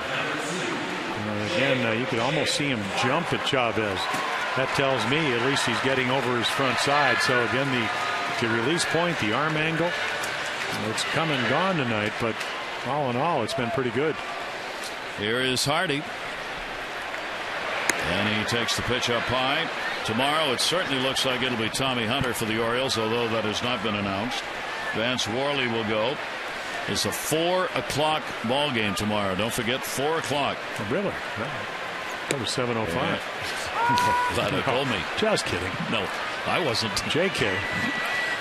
Well, that's kind of that's the pitcher's delight, and the hitter's, that's the twilight. 1-1 delivery to Hardy. That misses inside. Sunday, Jason Hamill and Cliff Lee. That is a 1:30 ball game. I was always taught, if you're starting, you want to stay away from big innings. Obviously, Jay couldn't do that tonight. But just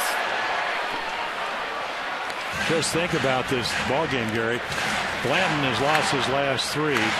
If you stayed close, those 4 runs he's given up in 4 1/3 innings wouldn't look too good, would they?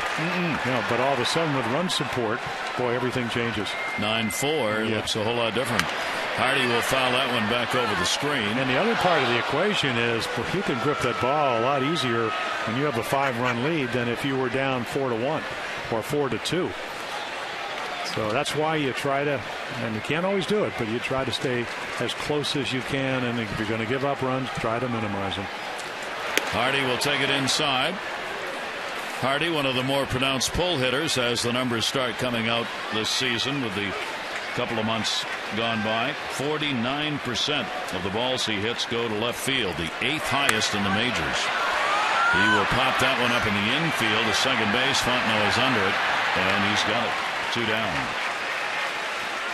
Time for our AT&T Mobility Trivia Fact. In career interleague play, Ronnie Paulino leads the O's with a .321 average. Adam Jones leads the Orioles with 14 home runs and 45 RBIs. Those are among the active players. Nick Markakis also has big numbers in interleague play, but Nick, of course, right now on the DL. Here's Adam Jones, still looking to get off an 0-for. He's got an 0 for his last 12. He reached base on an error in the 3rd inning and flied out to right in his other time up. 2 down, nobody on. Blanton's pitch is down low for a ball. The Orioles' Nick Markakis has the 3rd highest batting average in interleague play at .353. Aaron Miles, Josh Hamilton are 1 and 2 in that department.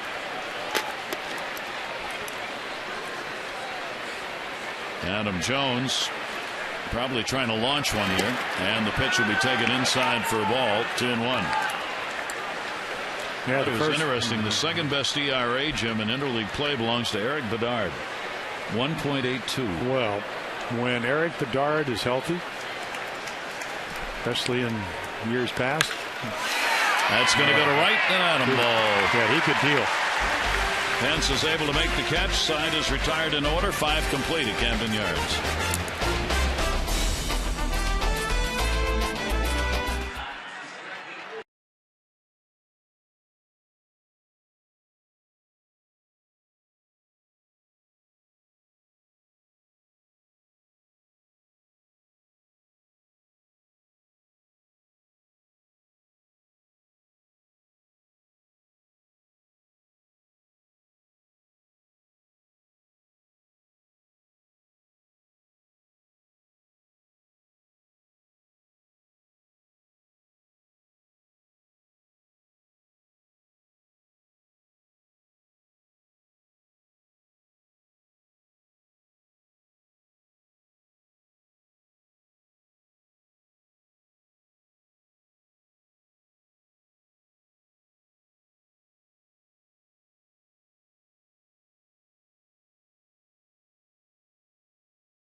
trying to get back in the win column. Mike Fontenot wearing out right-handers.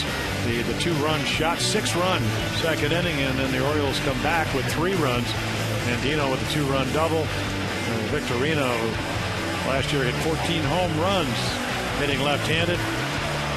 Another couple of runs, and then Chris Davis with his 10th home run. Straightaway center field here at Camden Yards. Davis 2 for 2 with a home run. Victorino, what a night he's having with 5 RBIs. And then if he's playing for the Mariners, they call him the Ancient Mariner. But nope, he's for the Phillies. 3 for 3. 41-year-old Jim Thome. And we go to the top of the 6th inning. Here's Jimmy Rollins. Rollins has an 0 for 3 in the ball game. He is the only Philly who has not reached base in this game. Rollins hitting at .248. Dana Evelyn, the left-hander, on the mound. And Rollins will put that one up in the air. First base. Reynolds. Room. And he's gone. One away. Don't forget those extra the post-game tune-in brought to you by PNC Bank. For the Achiever in you, Jim and Rick standing by. They'll have an analysis of this one. Certainly a look at Jake Arrieta. Buck Showalter will listen into his press conference and player interviews and more coming up following the ball game. Pierre, a double. A triple rather on runs scored. He's 1 for 3 in the ball game. Evelyn will miss the outside corner. Philadelphia does not have their third baseman, Placido Polanco, in. He's got a left index finger that got spiked in that Dodger series, so he's not on the DL, but he is out of the ball game. That's why Ty Wigginton is starting at third. Not only did he get his finger spiked, the index finger, but he also had his wrist jammed into the bag. Dodger catcher Matt Trainer sliding in did the damage. I talked to Charlie Manuel for the game. Ty gets the start. And Charlie said, well, he's not on the DL yet, but he can't hold a bat. Yeah, he's a special player. Gold Glover, veteran. 1-1 inside and a 2-ball 1-strike count. So they're Phillies almost playing a man short, really, with Polanco not on the DL, but here, but unable to. He could run, I guess. That'd be about it. Chopper to the middle. Andino's got to hustle over and get him, and does. Yeah, can't hesitate with Juan Pierre. 2 down. This copyrighted telecast presented by authority of the Orioles may not be reproduced or retransmitted in any form, and the accounts and descriptions of this game may not be disseminated without the express written consent of the Orioles.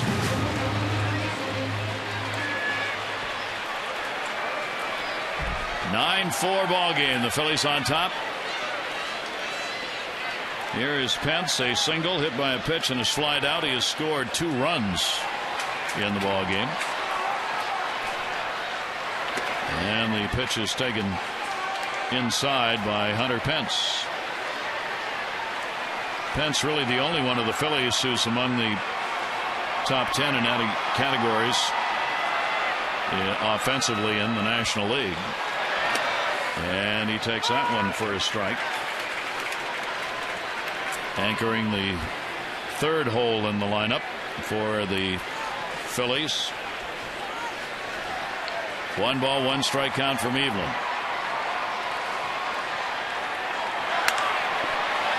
First base maybe. Reynolds, foul territory, reaching, and can't get it. Yeah, long way to go. Looking over your shoulder, and nice effort.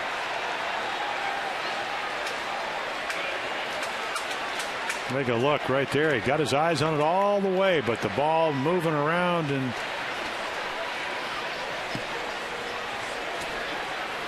can't ask for anything more than that as he sprawls his way on the grass and then onto the rubberized warning track. Pence, who came over from Houston, all-star last year. But Jason Worth signing with the Nationals last year, they needed a right-handed bat. Boy, did he supply that. 1 ball, 2 strike count on Pence, and that will miss outside. So Beltran leads the National League in homers with 16. Pence has got 13. He is tied for 5th. So let's see. High socks and chokes up. Don't see and too then many guys do that. Oh, does he ever? Well, back control. I got to know where the bat head is. 2-2 delivery, and he fights it off.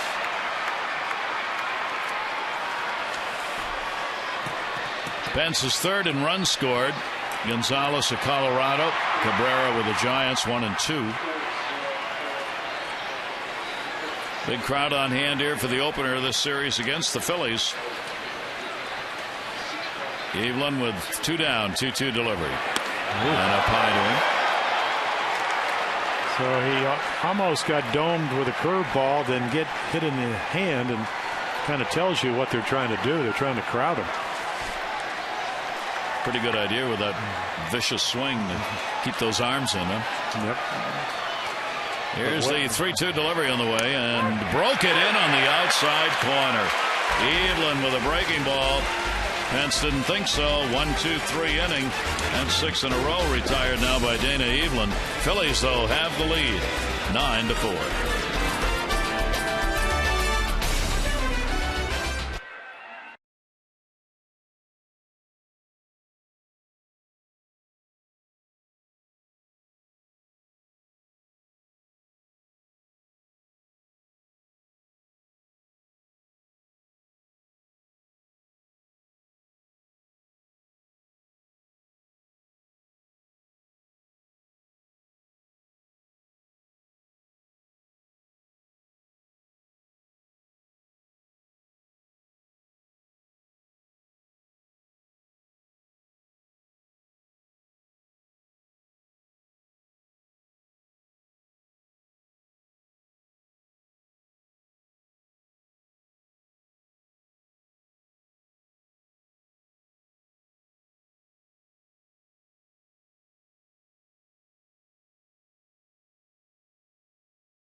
Association Heart Walk, 165 walks, $8,250. Care First Blue Cross Blue Shield encourages each of us to take that first step towards a healthier and more active lifestyle. Matt Waiters will lead it off against Blanton, and the pitch will be a ball. Waiters has delivered a double and hit into a double play.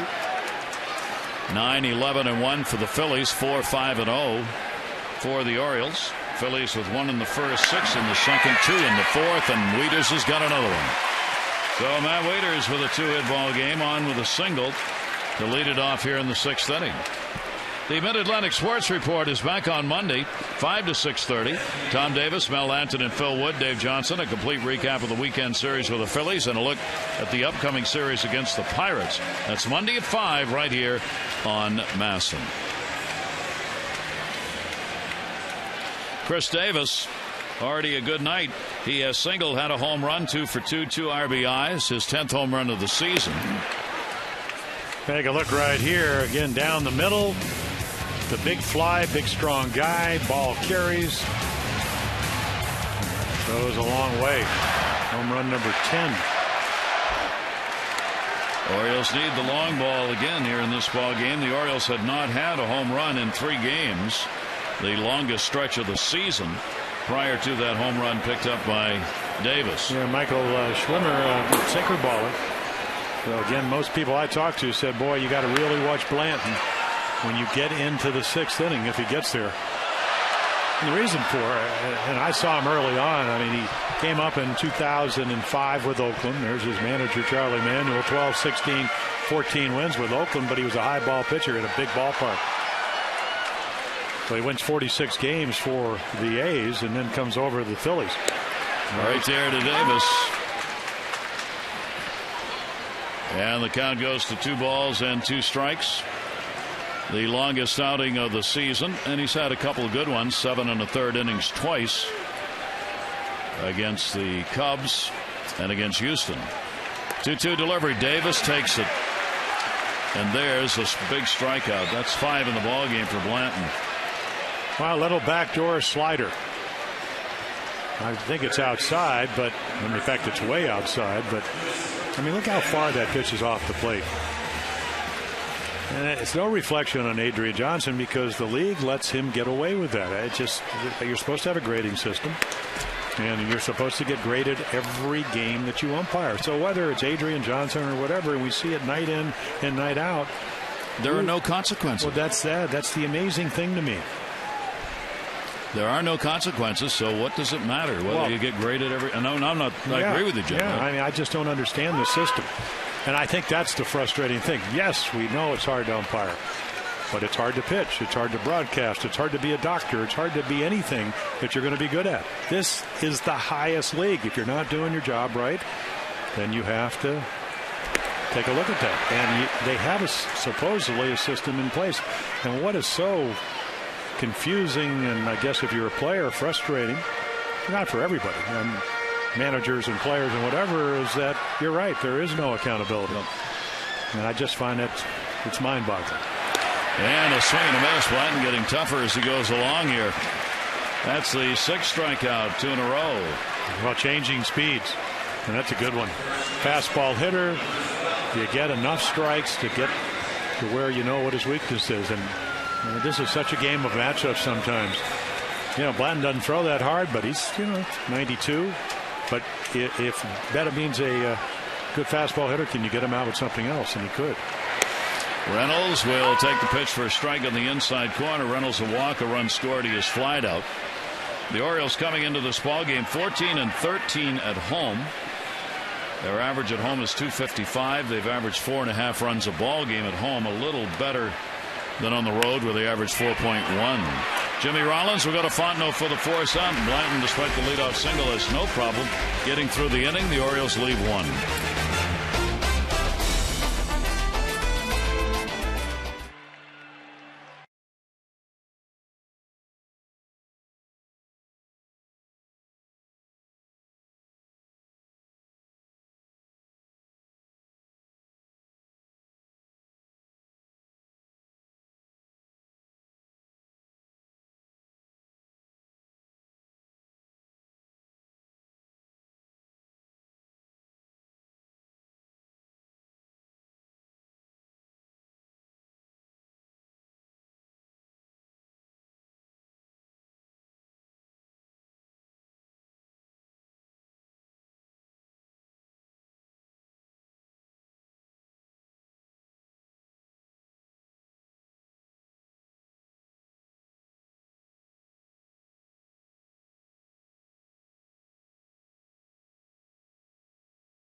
That's where you can cast your ballot.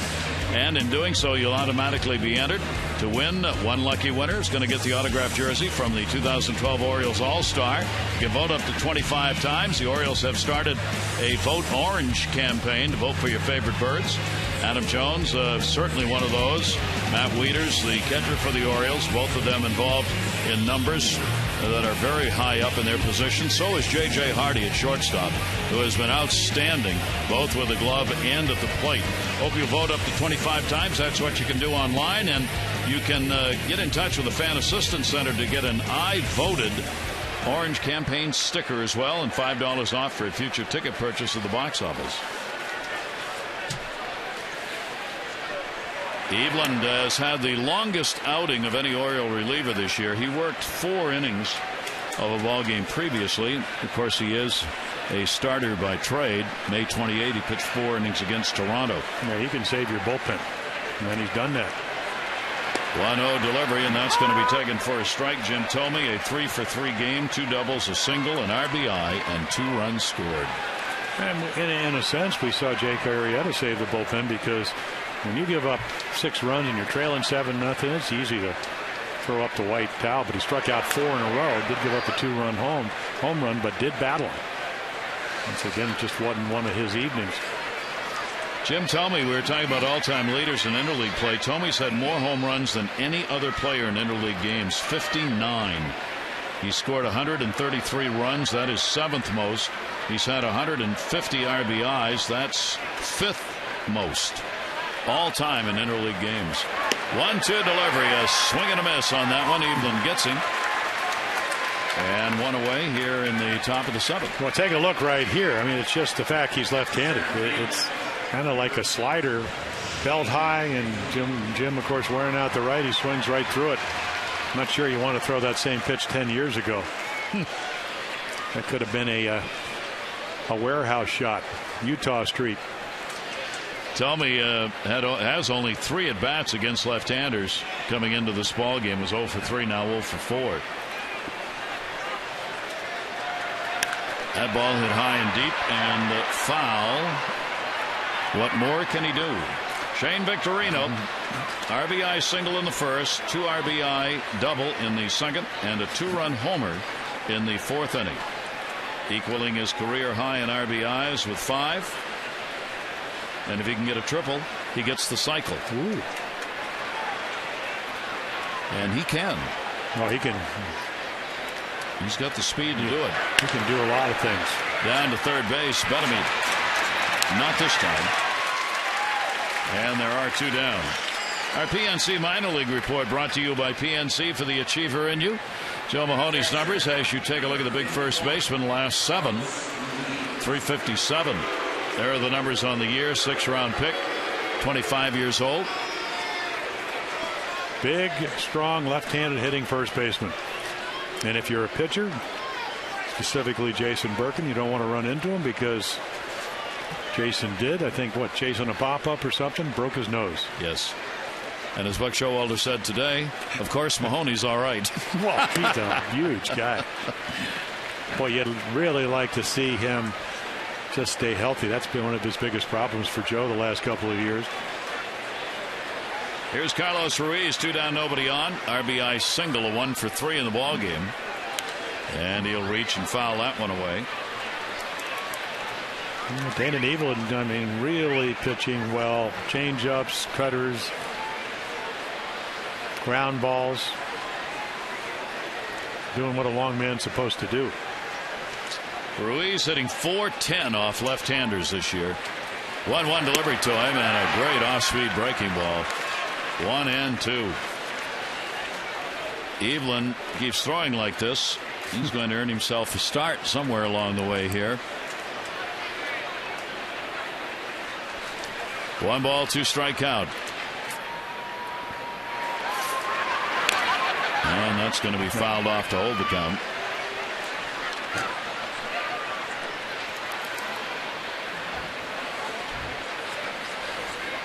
Ruiz, I told you the big numbers he's put up offensively. He's thrown out 38% of base stealers, for a real good number, helping his staff out from behind the plate. You compare that with Matt Wieters up at 41% coming into the ball game. Here's the 1-2 delivery. Well, you could see why he's hitting so well against lefties. That was a pretty good pitch. He just kind of stared it down. That's the pitch that if you're Dana Evelyn, you want him to chase. Didn't.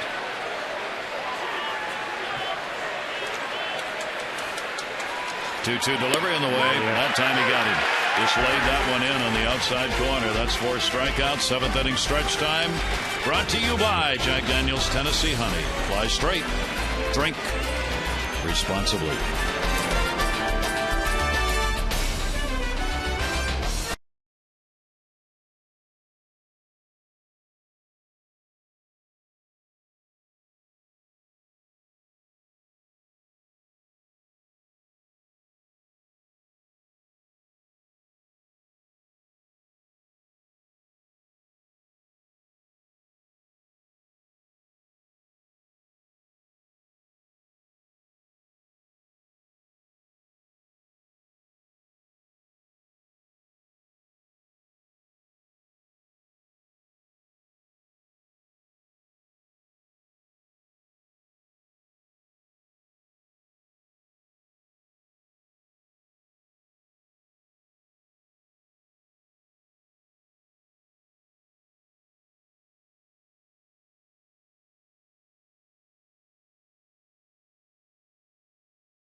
Brought to you by Miller Lite. Over 40,000 on hand on this Friday night here at Camden Yards to open up this 3-game set.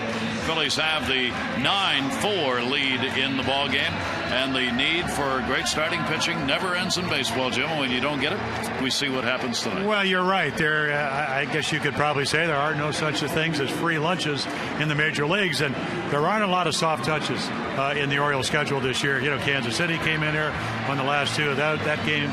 Then, of course, you go on the road. You go to Toronto. You go to Boston. You go to Tampa Bay. You're seeing good pitching. I was kind of hoping when we were up in Boston that the Phillies would beat the Dodgers because, again, this team won 102 games. They're not full strength, 97. And they're used to winning. So they come out tonight roaring. And, again, that 6-run second inning really set the tone for tonight. And as we mentioned, they've read and heard their manager, Charlie Manuel's given them the little jab in the backside about how they've been playing, and he hasn't been happy with it. And the team, perhaps in part at least, responding to some of that tonight. Ryan Flaherty up Blanton, cruising along here, is giving the Phillies a great start in this game. Even though he's given up the 4 runs on 6 hits in the ball game, he's been able to get all the key outs he needs in order to maintain that lead. Yeah, they've had action in their bullpen for about an inning now, so they are ready. Pitch count at 102, so they'll watch him carefully. Ryan Flaherty, the 1-2 delivery to him.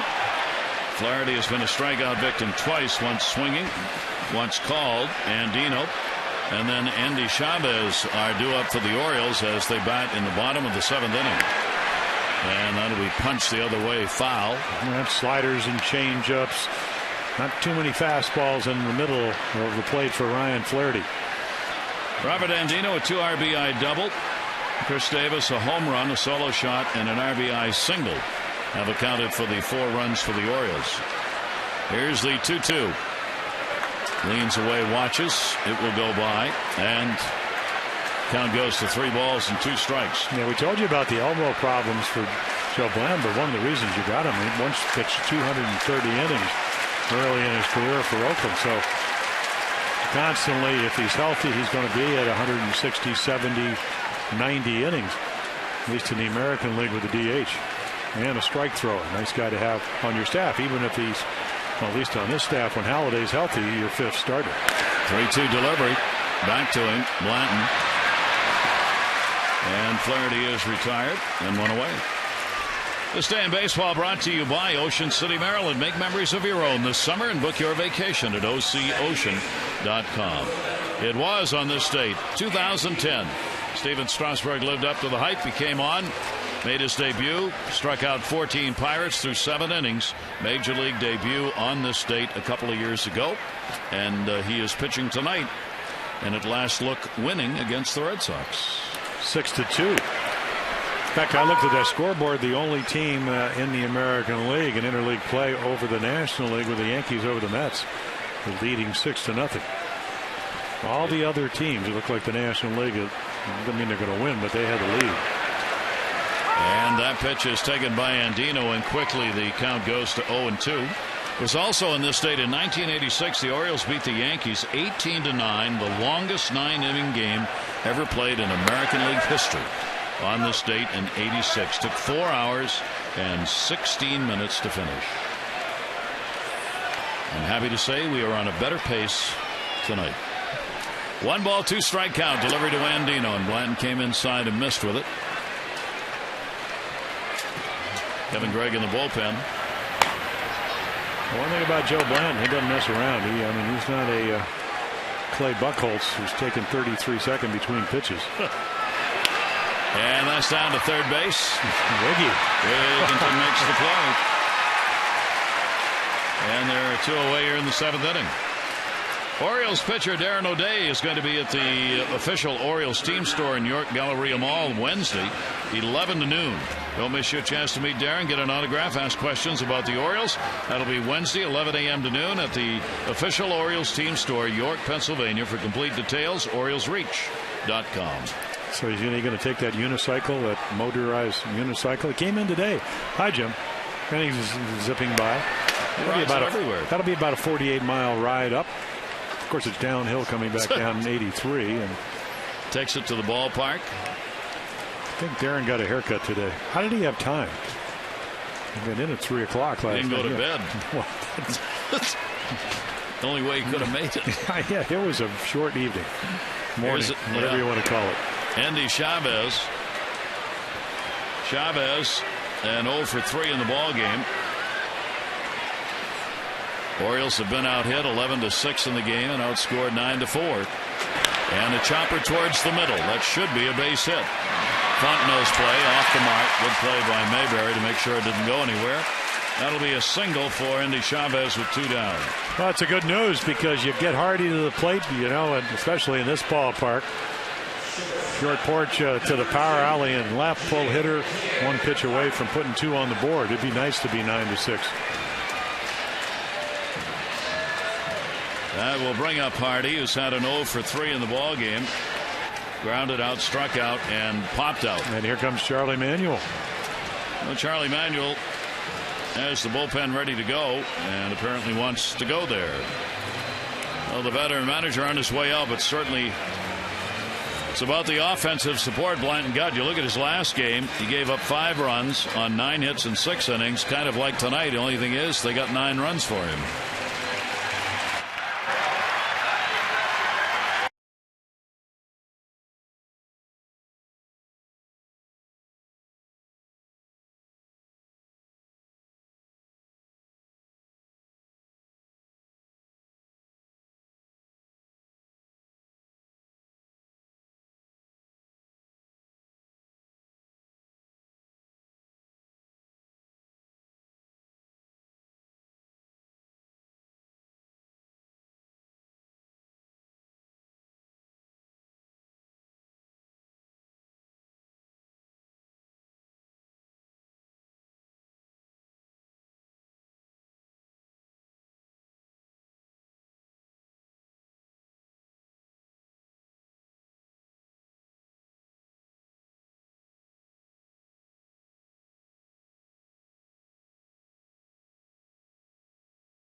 One walk that really helped.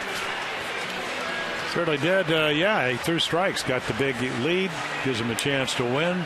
Now it's up to the bullpen. Michael Swimmer, who had a terrific year last year at Lehigh Valley, their AAA affiliate, 9-1 with 10 saves and a bunch of strikeouts, 68 innings, 85. So he comes up, 80 outs, 85 strikeouts. This year again started the year because of the injury to Jose Contreras, who last year had elbow surgery. This year the ligament problem. He is back in the big league. So the last 3 scoreless appearances, and that's what Charlie Manuel's looking for. He's out of Fairfax, Virginia, where he was born and still lives in the area in Alexandria. 6'8", so big guy. Was the closer again for the AAA team for the Phillies. Also a graduate of the University of Virginia. UVA. 2 down and a runner on at first base. Hardy up. Well, there you go. Pull hitter, up, high ball hitter. And look at those numbers in the middle of the plate. And he got the same windup as Jonathan Papelbon. Kind of holds the ball behind him, hides it. You got to hide it for a long time if you're 6'8". He was 2-1, 6 saves, AAA this year. You get that little note, Gary. You take away 1 appearance, the ERA of 102. Gave up 6 runs in about 2/3 of an inning. Already trying to jump on one, fouls it back. 1 ball, 2 strike count. Orioles now in a situation where they would like to see that long ball. The Orioles have one home run in the ball game, picked up by Chris Davis, who's had a couple of RBIs. Single by Chavez has put him on at first. Yeah, good point. You're down to 7 outs. 1-2. There's one of them. Way back in left field near the wall. Pierre's got room. Goodbye. Home run. He didn't. A 2 RBI shot by Hardy. And the Orioles again get back into this ball game. It is 9-6. Wow, that was a hanging something. Swimmer's supposed to keep the ball down to be effective, and appeared to me he hung a changeup or a backup slider. But again, pull hitter, short porch. Great combination for the Orioles. Hardy, they down up to only trailing by 3 runs. 11 home runs, 27 RBIs on the season for Hardy. And it makes it a 9-6 game. And Adam Jones tried to at least attempt a bunt. Wigginton, for some reason, playing way behind, and the Orioles still need base runners. Take a look right here. He's trying to hope that it's going to go foul, but that's the hanging, whatever it is. Certainly speeds up the bat. Middle 80s. First home run on Swimmer. Ground ball to short this time. Rollins has got it. Throw to first is going to be in time to record the out. But the Orioles making a game of it. Couple of runs here in the 7th inning. 2-out single by Endy Chavez, and then the 11th home run of the year by Hardy. 9-6.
You have won a total of $1,400 from the Maryland Lottery.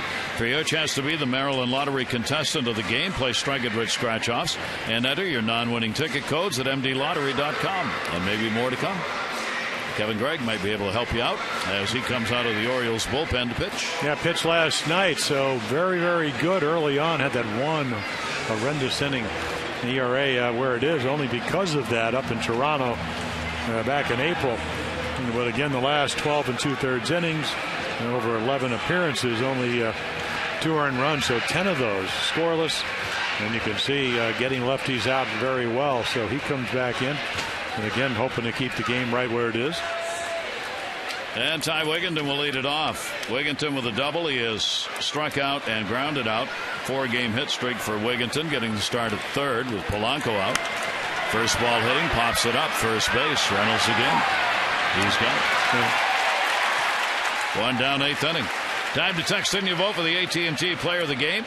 Jim Thome with a big night, a 3 for 4 RBI, couple of runs scored. Chris Davis, he's had a home run, 2 hits, 2 runs scored. Shane Victorino, a 5 RBI game, including a home run. Text in your vote, A, B, or C, 31826.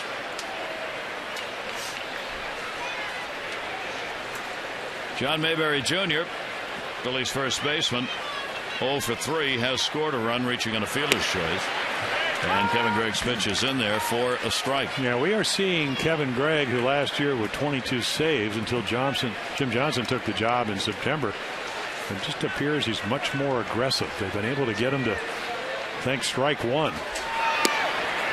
And he's been able to do that much more regularly. You know, last year, if you look at his numbers, not a bad year, 22 saves, but 58 hits and 40 walks in 59 innings. That's a lot of base runners. Mayberry trying to crank one, fouls it off. And the count goes to a ball and 2 strikes. Gregg has been much more effective of late. He became kind of the forgotten bullpen member there for a while, and now of late seeing more time. Buck Showalter getting him in, and well, that's because of the starting pitching. Yeah, it's been struggling, so eating up innings and doing a nice job. Down to first on a cue shot. That is foul. Stays at 1-2. Follow the Orioles with the MLB.com at bat app for your iPhone, iPad, Android, BlackBerry, Windows Mobile. Get live audio pitch tracking, video highlights, and more. Text at bat 31826. 1 ball, 2 strike count on Mayberry. And he'll foul it back, hitting .220 on the year. A couple of home runs. I think it's pretty readily known and that Kevin would love to be the closer, but he also understands the job that Jim Johnson's doing. So, hey, just let me help the ball club. And he has. 1-2, and he misses outside. Good take right there by John Mayberry Jr. There's Jim Johnson on the right, Troy Patton on the left. The lefty on the left. Mayberry's got a base hit. That one up. Yeah, you kind of find out where he likes it. And a low ball inside middle. It's a ball that looked like if he got under it, it would end up in the mezzanine. Out of Stanford. Mayberry Jr. is on with a single. That's going to be hit number 12 for the Phillies. And brings up Fontenot, the second baseman. Fontenot 1 for 3, the home run that came in the second inning, his first of the year. 1 away, and Fontenot fouls that one back. Yeah, that second inning started on a hanging slider to Wigginton for a double. Mayberry hit a hot shot, and they actually threw Wigginton out, and Mayberry would steal a base. Fontenot would pop a ball up that nobody catches. And as you mentioned, not an easy play, but certainly catchable, and then hit a home run to the opposite field. Pickoff play at first and thrown away. Mayberry's going to go all the way to third on this one. Flaherty over to get it. Long throw here, comes into third base. It'll be an error on Wieters. Yeah, aggressive base runner. He stole the base, so they throw behind him. Great angle right here. It's a hard throw because you have the batter. If it's a right-handed batter, you don't have to worry about him, and you could see how offline it is. Reynolds can't even get a glove on it, and then, as you mentioned, easily. I mean, look how far he has to go, and he will not land softly. The 7th error charged against Wieters in the year, and it's an important run here with the Orioles battling back, and the infield's got to come in. 1-1 delivery, and will miss. 2 ball, 1 strike count on Fontenot now with the runner at third base and 1 away. Well, you mentioned it early on, Gary. One of the things the Phillies do, even with their injuries to Utley and Howard, they have speed. And they came in with those 41 stolen bases. So even Mayberry, a big guy, pushing the envelope and causing the error. Inside. Kevin Gregg falls behind on the count. 3 balls and 1 strike to Fontenot with Jimmy Rollins waiting on deck. And Mike's trying to get a ball in the air with the infield in. And because you play him in, even the soft line drive, very difficult to catch. That 3, 4, 5 steps really makes a big difference. 3-1 delivery to him, and he's not going to get the run in here. Third base, Betemit. He's got it. And a big second out in the 8th inning recorded by Gregg. Yeah, Fontenot, he just put his head down. Good pitch to hit, popped it up. That's baseball. All you have to do, if you're a pitcher, come out and watch them take batting practice. They do pop up balls sometimes when you're going well right down the middle. So now the infield can back up with 2 down, and Jimmy Rollins will come to the plate. Rollins has had an 0 for 4 in the ball game. Rollins against the Orioles in his career just a .207 batting average with 3 home runs. And he gave that call by Adrian Johnson a wow. He's been a good run producer for the ball club with the .333 average with runners in scoring position. Behind on the count here, 2 strikes. A big run the Orioles have shown. They're in this ball game. They've battled back. The Phillies have been able to answer when the Orioles got their 3 runs in the second inning. Phillies came back in the 4th and got a couple. Off-speed pitch, foul back. Stays 2 strikes on Rollins. MVP for Jimmy Rollins in 2007. What a year he had. 38 doubles, 20 triples, 30 home runs, 41 steals. And just miss. And Gray will go 1 ball, 2 strike count on Rollins. We're throwing Antonio Bastardo. 1 and 2, runner off third base. Foul back. That one caught Wieters off the mask.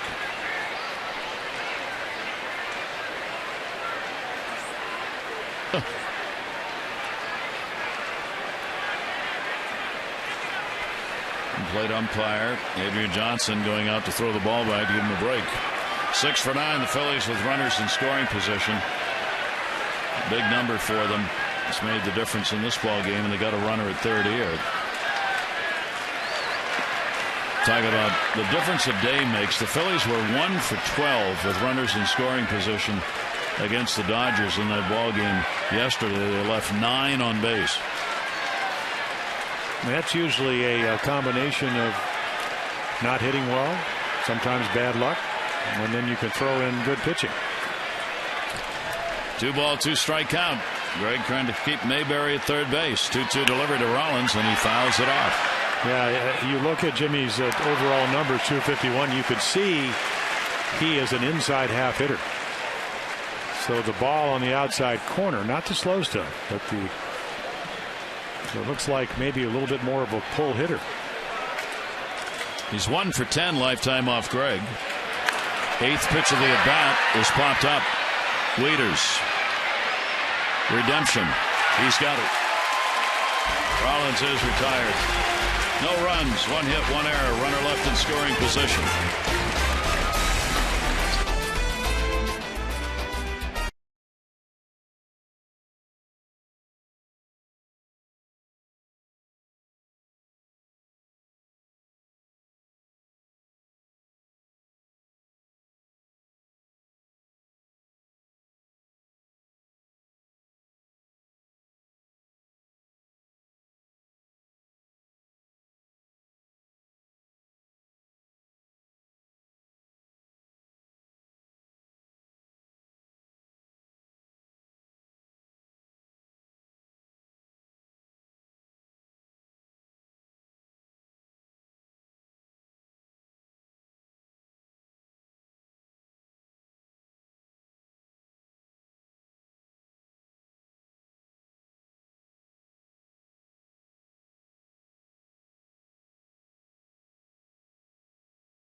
Name day starter yet. Vance Worley's going to go for the Phillies. Masson 2 coverage begins 3:30. O's Extra presented by Jeep, followed by game coverage at 4 on Masson 2 and WJZ. All the access you need right here on Masson. So if you take a look at the list for the Orioles, who might start? That's the long list. I really think you can tick off Well, Tillman pitched on Wednesday, so he's out of the picture. Birkin broke the nose. Ferguson, but not on the 40-man roster. Britton, no. Britton's not pitching that well. He's healthy. That's a good news. Steve Johnson just came back on the 40-man roster. He had an opt-out, had to be part of the deal, but he had a groin pull. So Tommy Hunter. Well, it's either that or Jamie Moore. Before he ever gets. But he's not on the 40. He may not be on the 40-man roster. Probably isn't. Yeah. So it's Tommy Hunter. He's lurking somewhere. It's a big lurk, but he's around. So Antonio Bastardo, I mean, he is the conduit to get to the closer, Jonathan Papelbon, who's 15 for 15. And this guy can throw hard. 17 strikeouts in his last 10 innings. Only 3 earned runs last 16 games.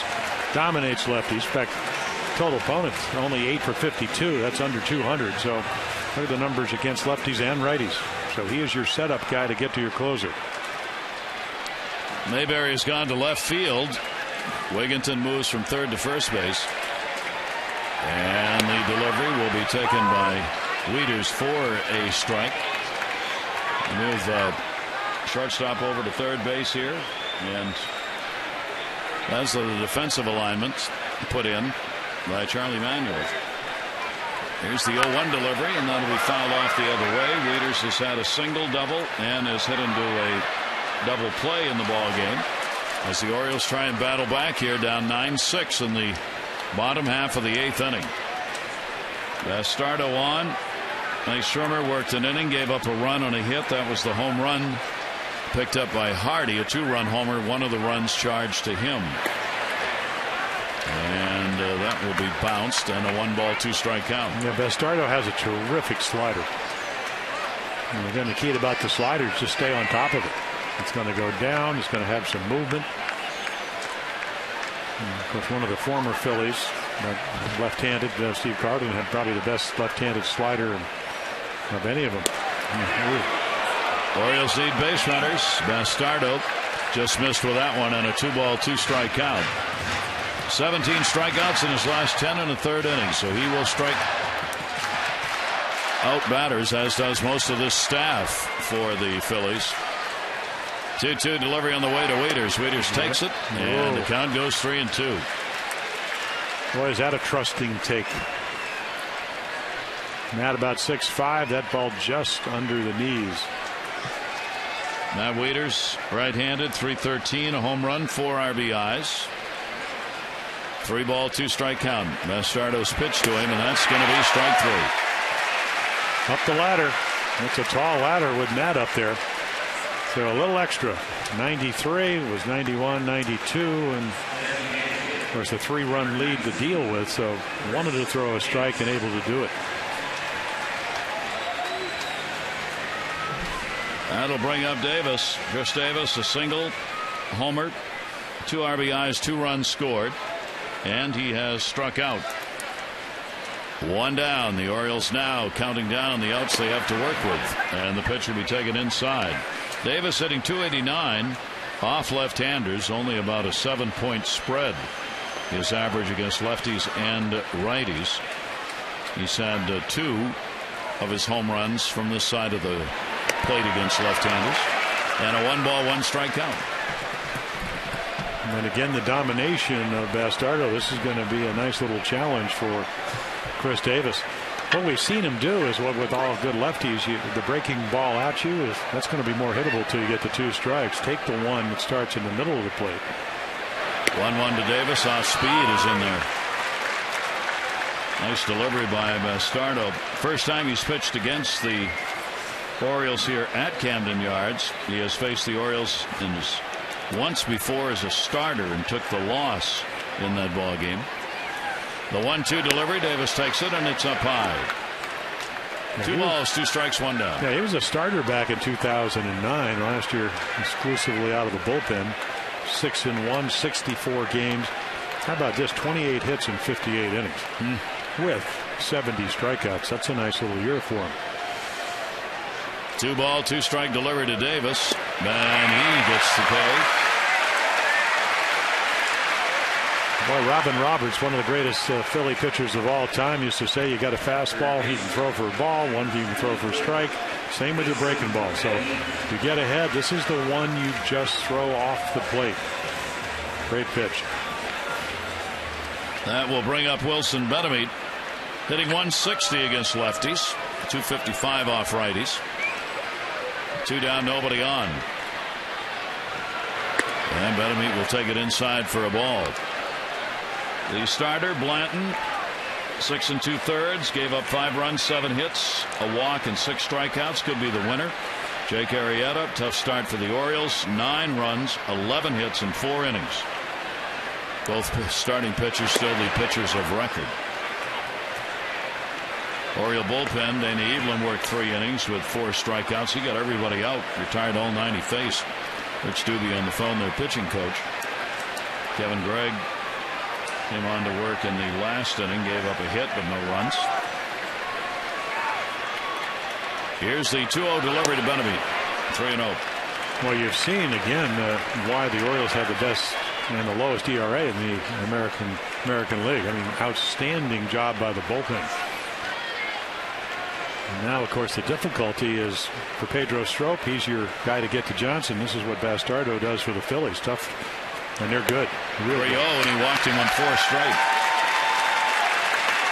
Well, the Orioles with 2 down get a base runner on. Our Burger King game flow about a big second inning for the Phillies. 6 runs, 6 hits. They jumped out to a 7-0 lead. The Orioles have battled back to make it 9-6. And now trying to get it done with 2 away in the 8th inning, to at least put another one on the board. And there's Doobie going out to talk to Bastardo, with Reynolds coming up.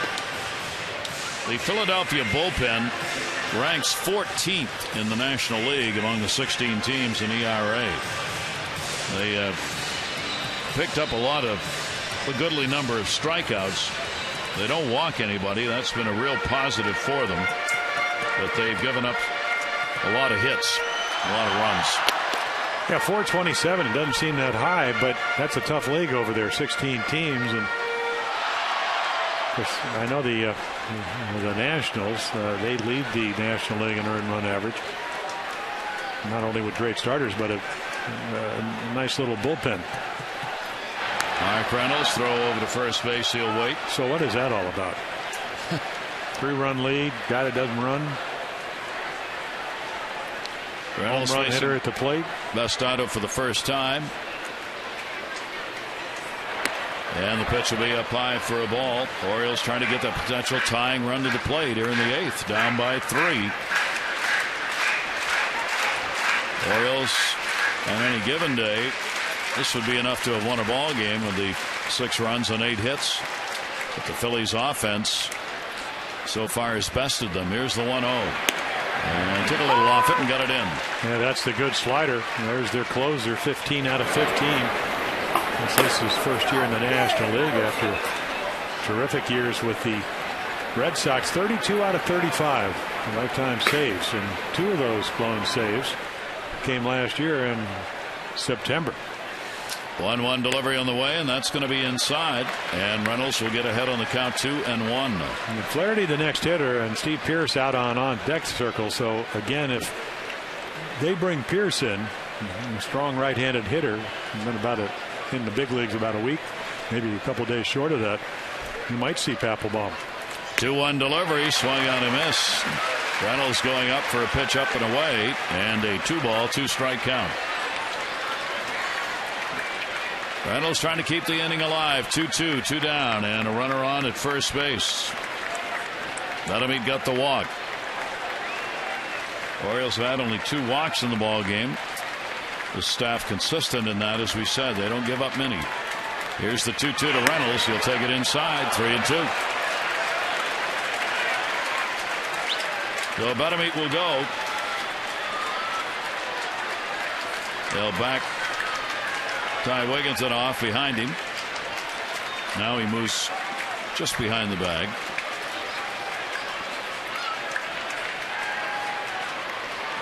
And the 3-2 delivery coming to Reynolds.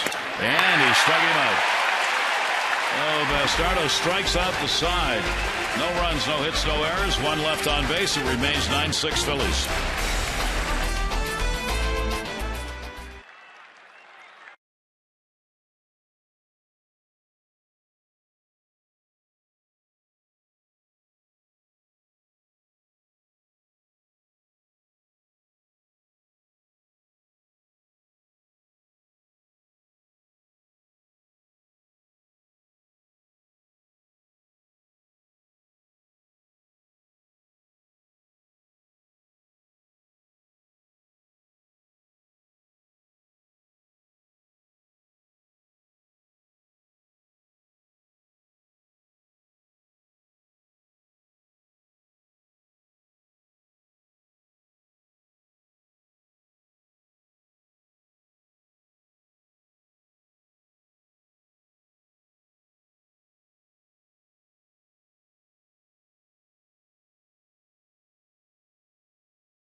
by Southwest Airlines. Find our fares online only at southwest.com.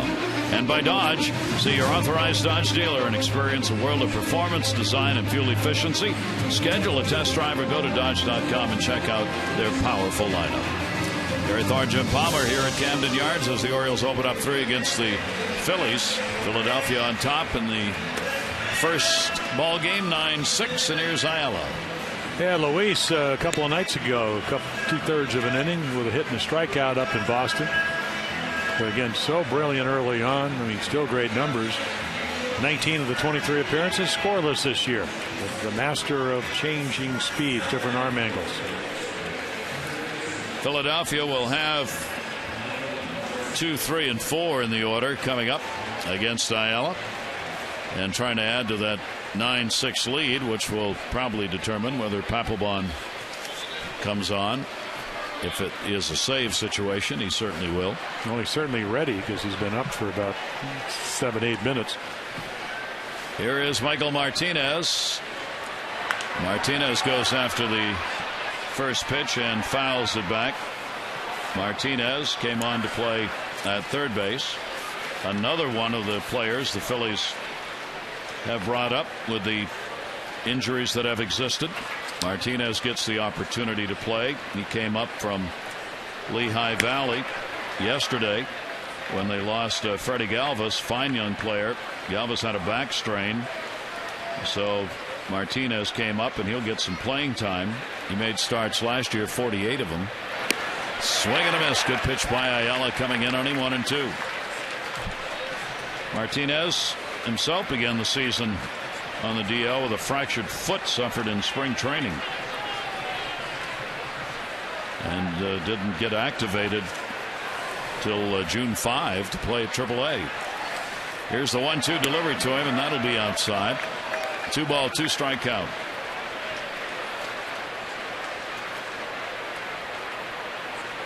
Juan Pierre had hit in this spot in the order. The second hole had a double, 1 for 4, and a run scored. And a big cut. Martinez retired. Our Inside the Numbers brought to you by Kia Motors. To learn more, visit kia.com. Starting the day today by month for the Orioles. Well, take a look, and well, there you go. Home runs certainly down, and not a lot of games. And runs certainly down. ERA up, so that's when you start losing games. Again, only 5 wins in the last 16 games, 5-11. Pence at the plate, takes it for a strike. And then there's been a few of the games, very few, that where they do put 6 on the board, and then you're starting pitching not good, like up in Toronto. Pence has scored a couple of runs. That ground ball will go to short. Artie's got it. And there are 2 down. Philadelphia has been a much better team so far in the road than they have been at home. They're 12-19 at home, but they are 16-12 on the road.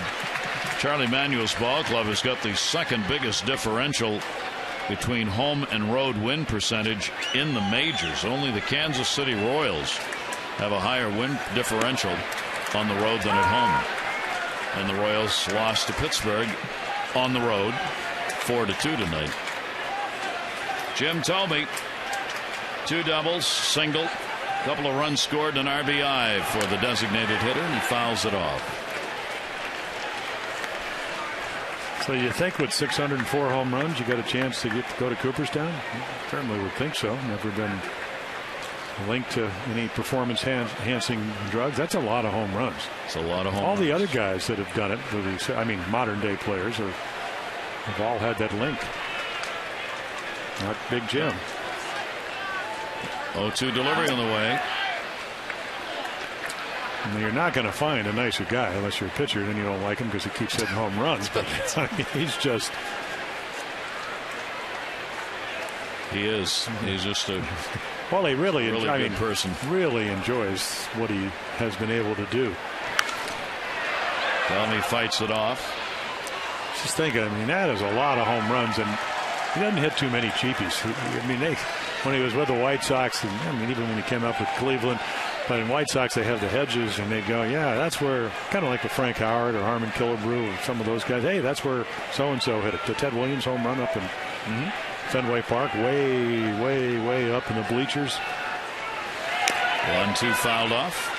Tommy's got his season, his career split. I mean, he played a lot in the field, even though he's done a lot as a DH. His numbers are combined. And there was nothing wrong with his glove in the field when he played. He just was hampered by the bad back. Yep. So the back problems have obviously hadn't hampered him too much with all the home runs. But 1 ball, 2 strike delivery on the way by Ayala, and he got him. Good job by Ayala. So he comes on and retires the side in order. The Orioles have 3 outs to work with and 3 runs to make up. Bottom of the ninth. Buckle up.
And Rick, very tough to come back when you're down 7-0 going to the bottom of the second. Jake Arrieta just had another very rough night, and the Orioles have really fought back pretty good to even make it a game. They've got 3 runs to get and 4 to win. I think it might happen. Well, remember the last time Papelbon pitched here? It didn't work out so well. He's about to come in. Let's see how it turns out. Back upstairs we go to Gary and Jim.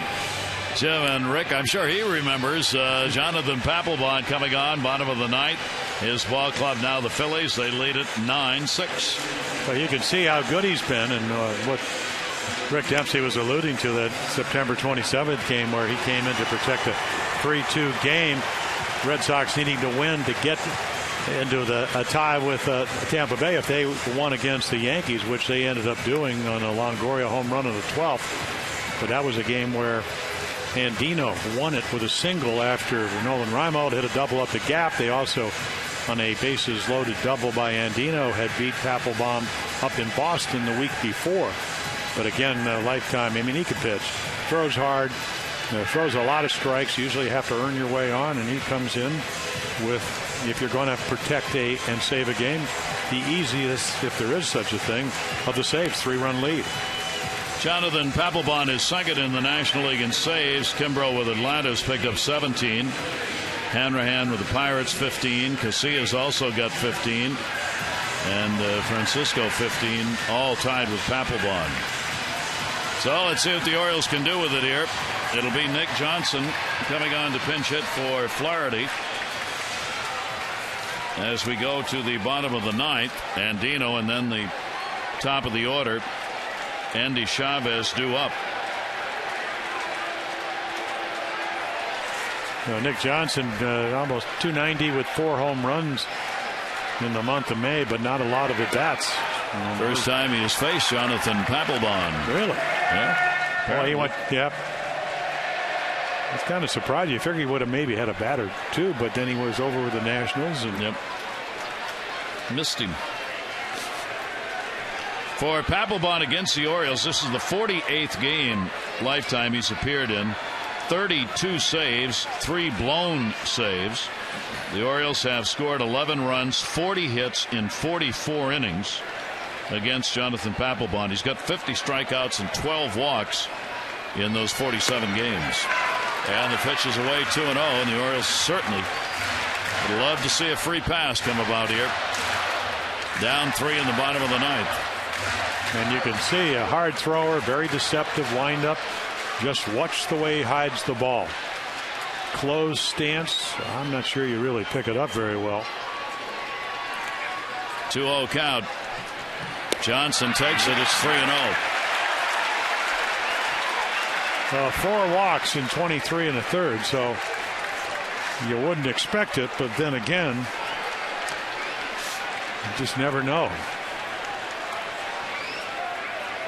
Papelbon with the 3-0 count. Johnson will be taking here, obviously. Probably a couple of pitches. Yeah, there's a strike.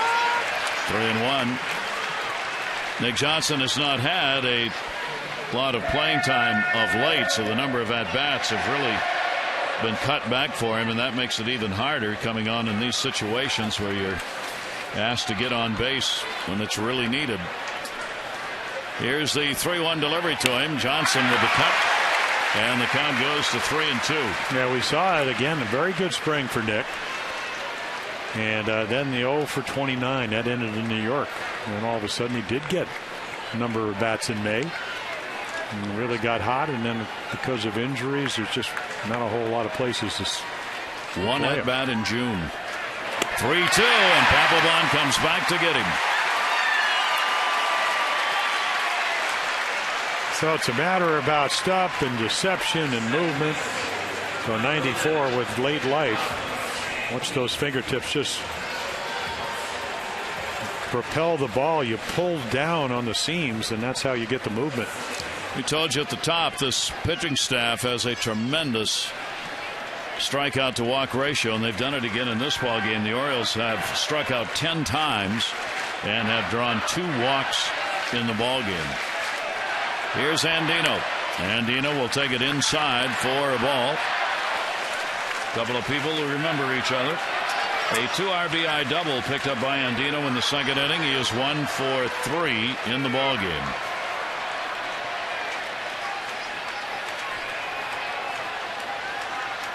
.1-0 delivery by Papelbon, and that's going to miss away. So again, he'll work from behind the hitter. Count is 2-0. Andino 2 for 4. And you saw the finger go up. Take one. Make him throw a strike. Yeah, Orioles trying to get 2 on. Yeah, the big hits by Andino. Line drive to eliminate the Red Sox to left. The double to right. Makes it, and it's a strike. The curse of the Andino. Papelbon to the Phillies. Epstein, their general manager, to the Cubs, and Frantona, ESPN. All with a couple of hits. Not to mention, go home, no postseason. 2 ball, 1 strike count on Andino. And Papelbon gets the call strike, and Andino can't believe that one. Well, he ducked it like you should. And he's telling Adrian, that's high. But you could see Carlos Ruiz just drag it back into the zone. Most umpires don't fall for that, but Adrian Johnson did. But Showalter shaking his head about it. Here's the 2-2 delivery. Andino takes that away. So Papelbon goes 3-2 on the first 2 hitters here in the bottom of the 9th. Orioles, they don't come back, are going to be 500 here at home, and Charlie Manuel's team trying to get out of the 6-game losing streak. Andino is trying to keep it alive here in the bottom of the 9th. Papelbon's 3-2. Andino will put it in the air, right center field. Fence is there and out of the way for Victorino. And there are 2 down. Updating you on the voting, AT&T Player of the Game. There are the results so far. Text in your vote, A, B, or C. 31826. Results coming up in the O's Extra postgame show. That 5 RBIs doesn't play well here in Baltimore for Shane Victorino. Plays well for the Phillies, though. As they try to, a big night. But this is really not about the Oriole offense. I mean, you got to be happy in one respect that you put 6 on the board, but again, we talk so much about your starting pitching. Betrayed the O's tonight. Andy Chavez will keep it alive with a base hit into left field. 2 for 4 off Papelbon for Chavez, and 2 hits in the ball game. 2 for 5. J.J. Hardy, last time up, delivered a home run, his 11th of the year. Good for 2 RBIs. His 1 hit in the ball game. 1 for 4.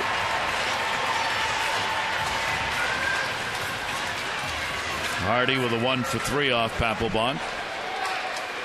The Orioles get their 9th hit of the game. I think you look at all the numbers, Jonathan Papelbon against the Orioles, I don't see any home runs. Runner goes, defensive indifference. See pretty good numbers. Hardy 1 for 3, as you mentioned, but and Jones, if he can get at Adam Jones at a plate, 3 for 11, but no home runs. In fact, he's kept it in the ballpark. Here's the 0-1 and a 2-strike count. You don't see too many split-fingered fastball. He's always had it, but there was one of them. Got a slider, doesn't throw it very often. Lots of Philly fans. Well, you also got a lot of Oriole fans on their feet. It's almost like sit down, so everybody gets up. 0-2 the count. Here's the 0-2 delivery. Hardy will pop it up. Fontenot is back. And that's the ball game. So the Phillies end their 6-game losing streak. They pick up the victory. Blanton gets the win, 5-6. Arrieta will take the loss. He is 2-8. And Papelbon will get the save. Phillies 9 and the Orioles 6.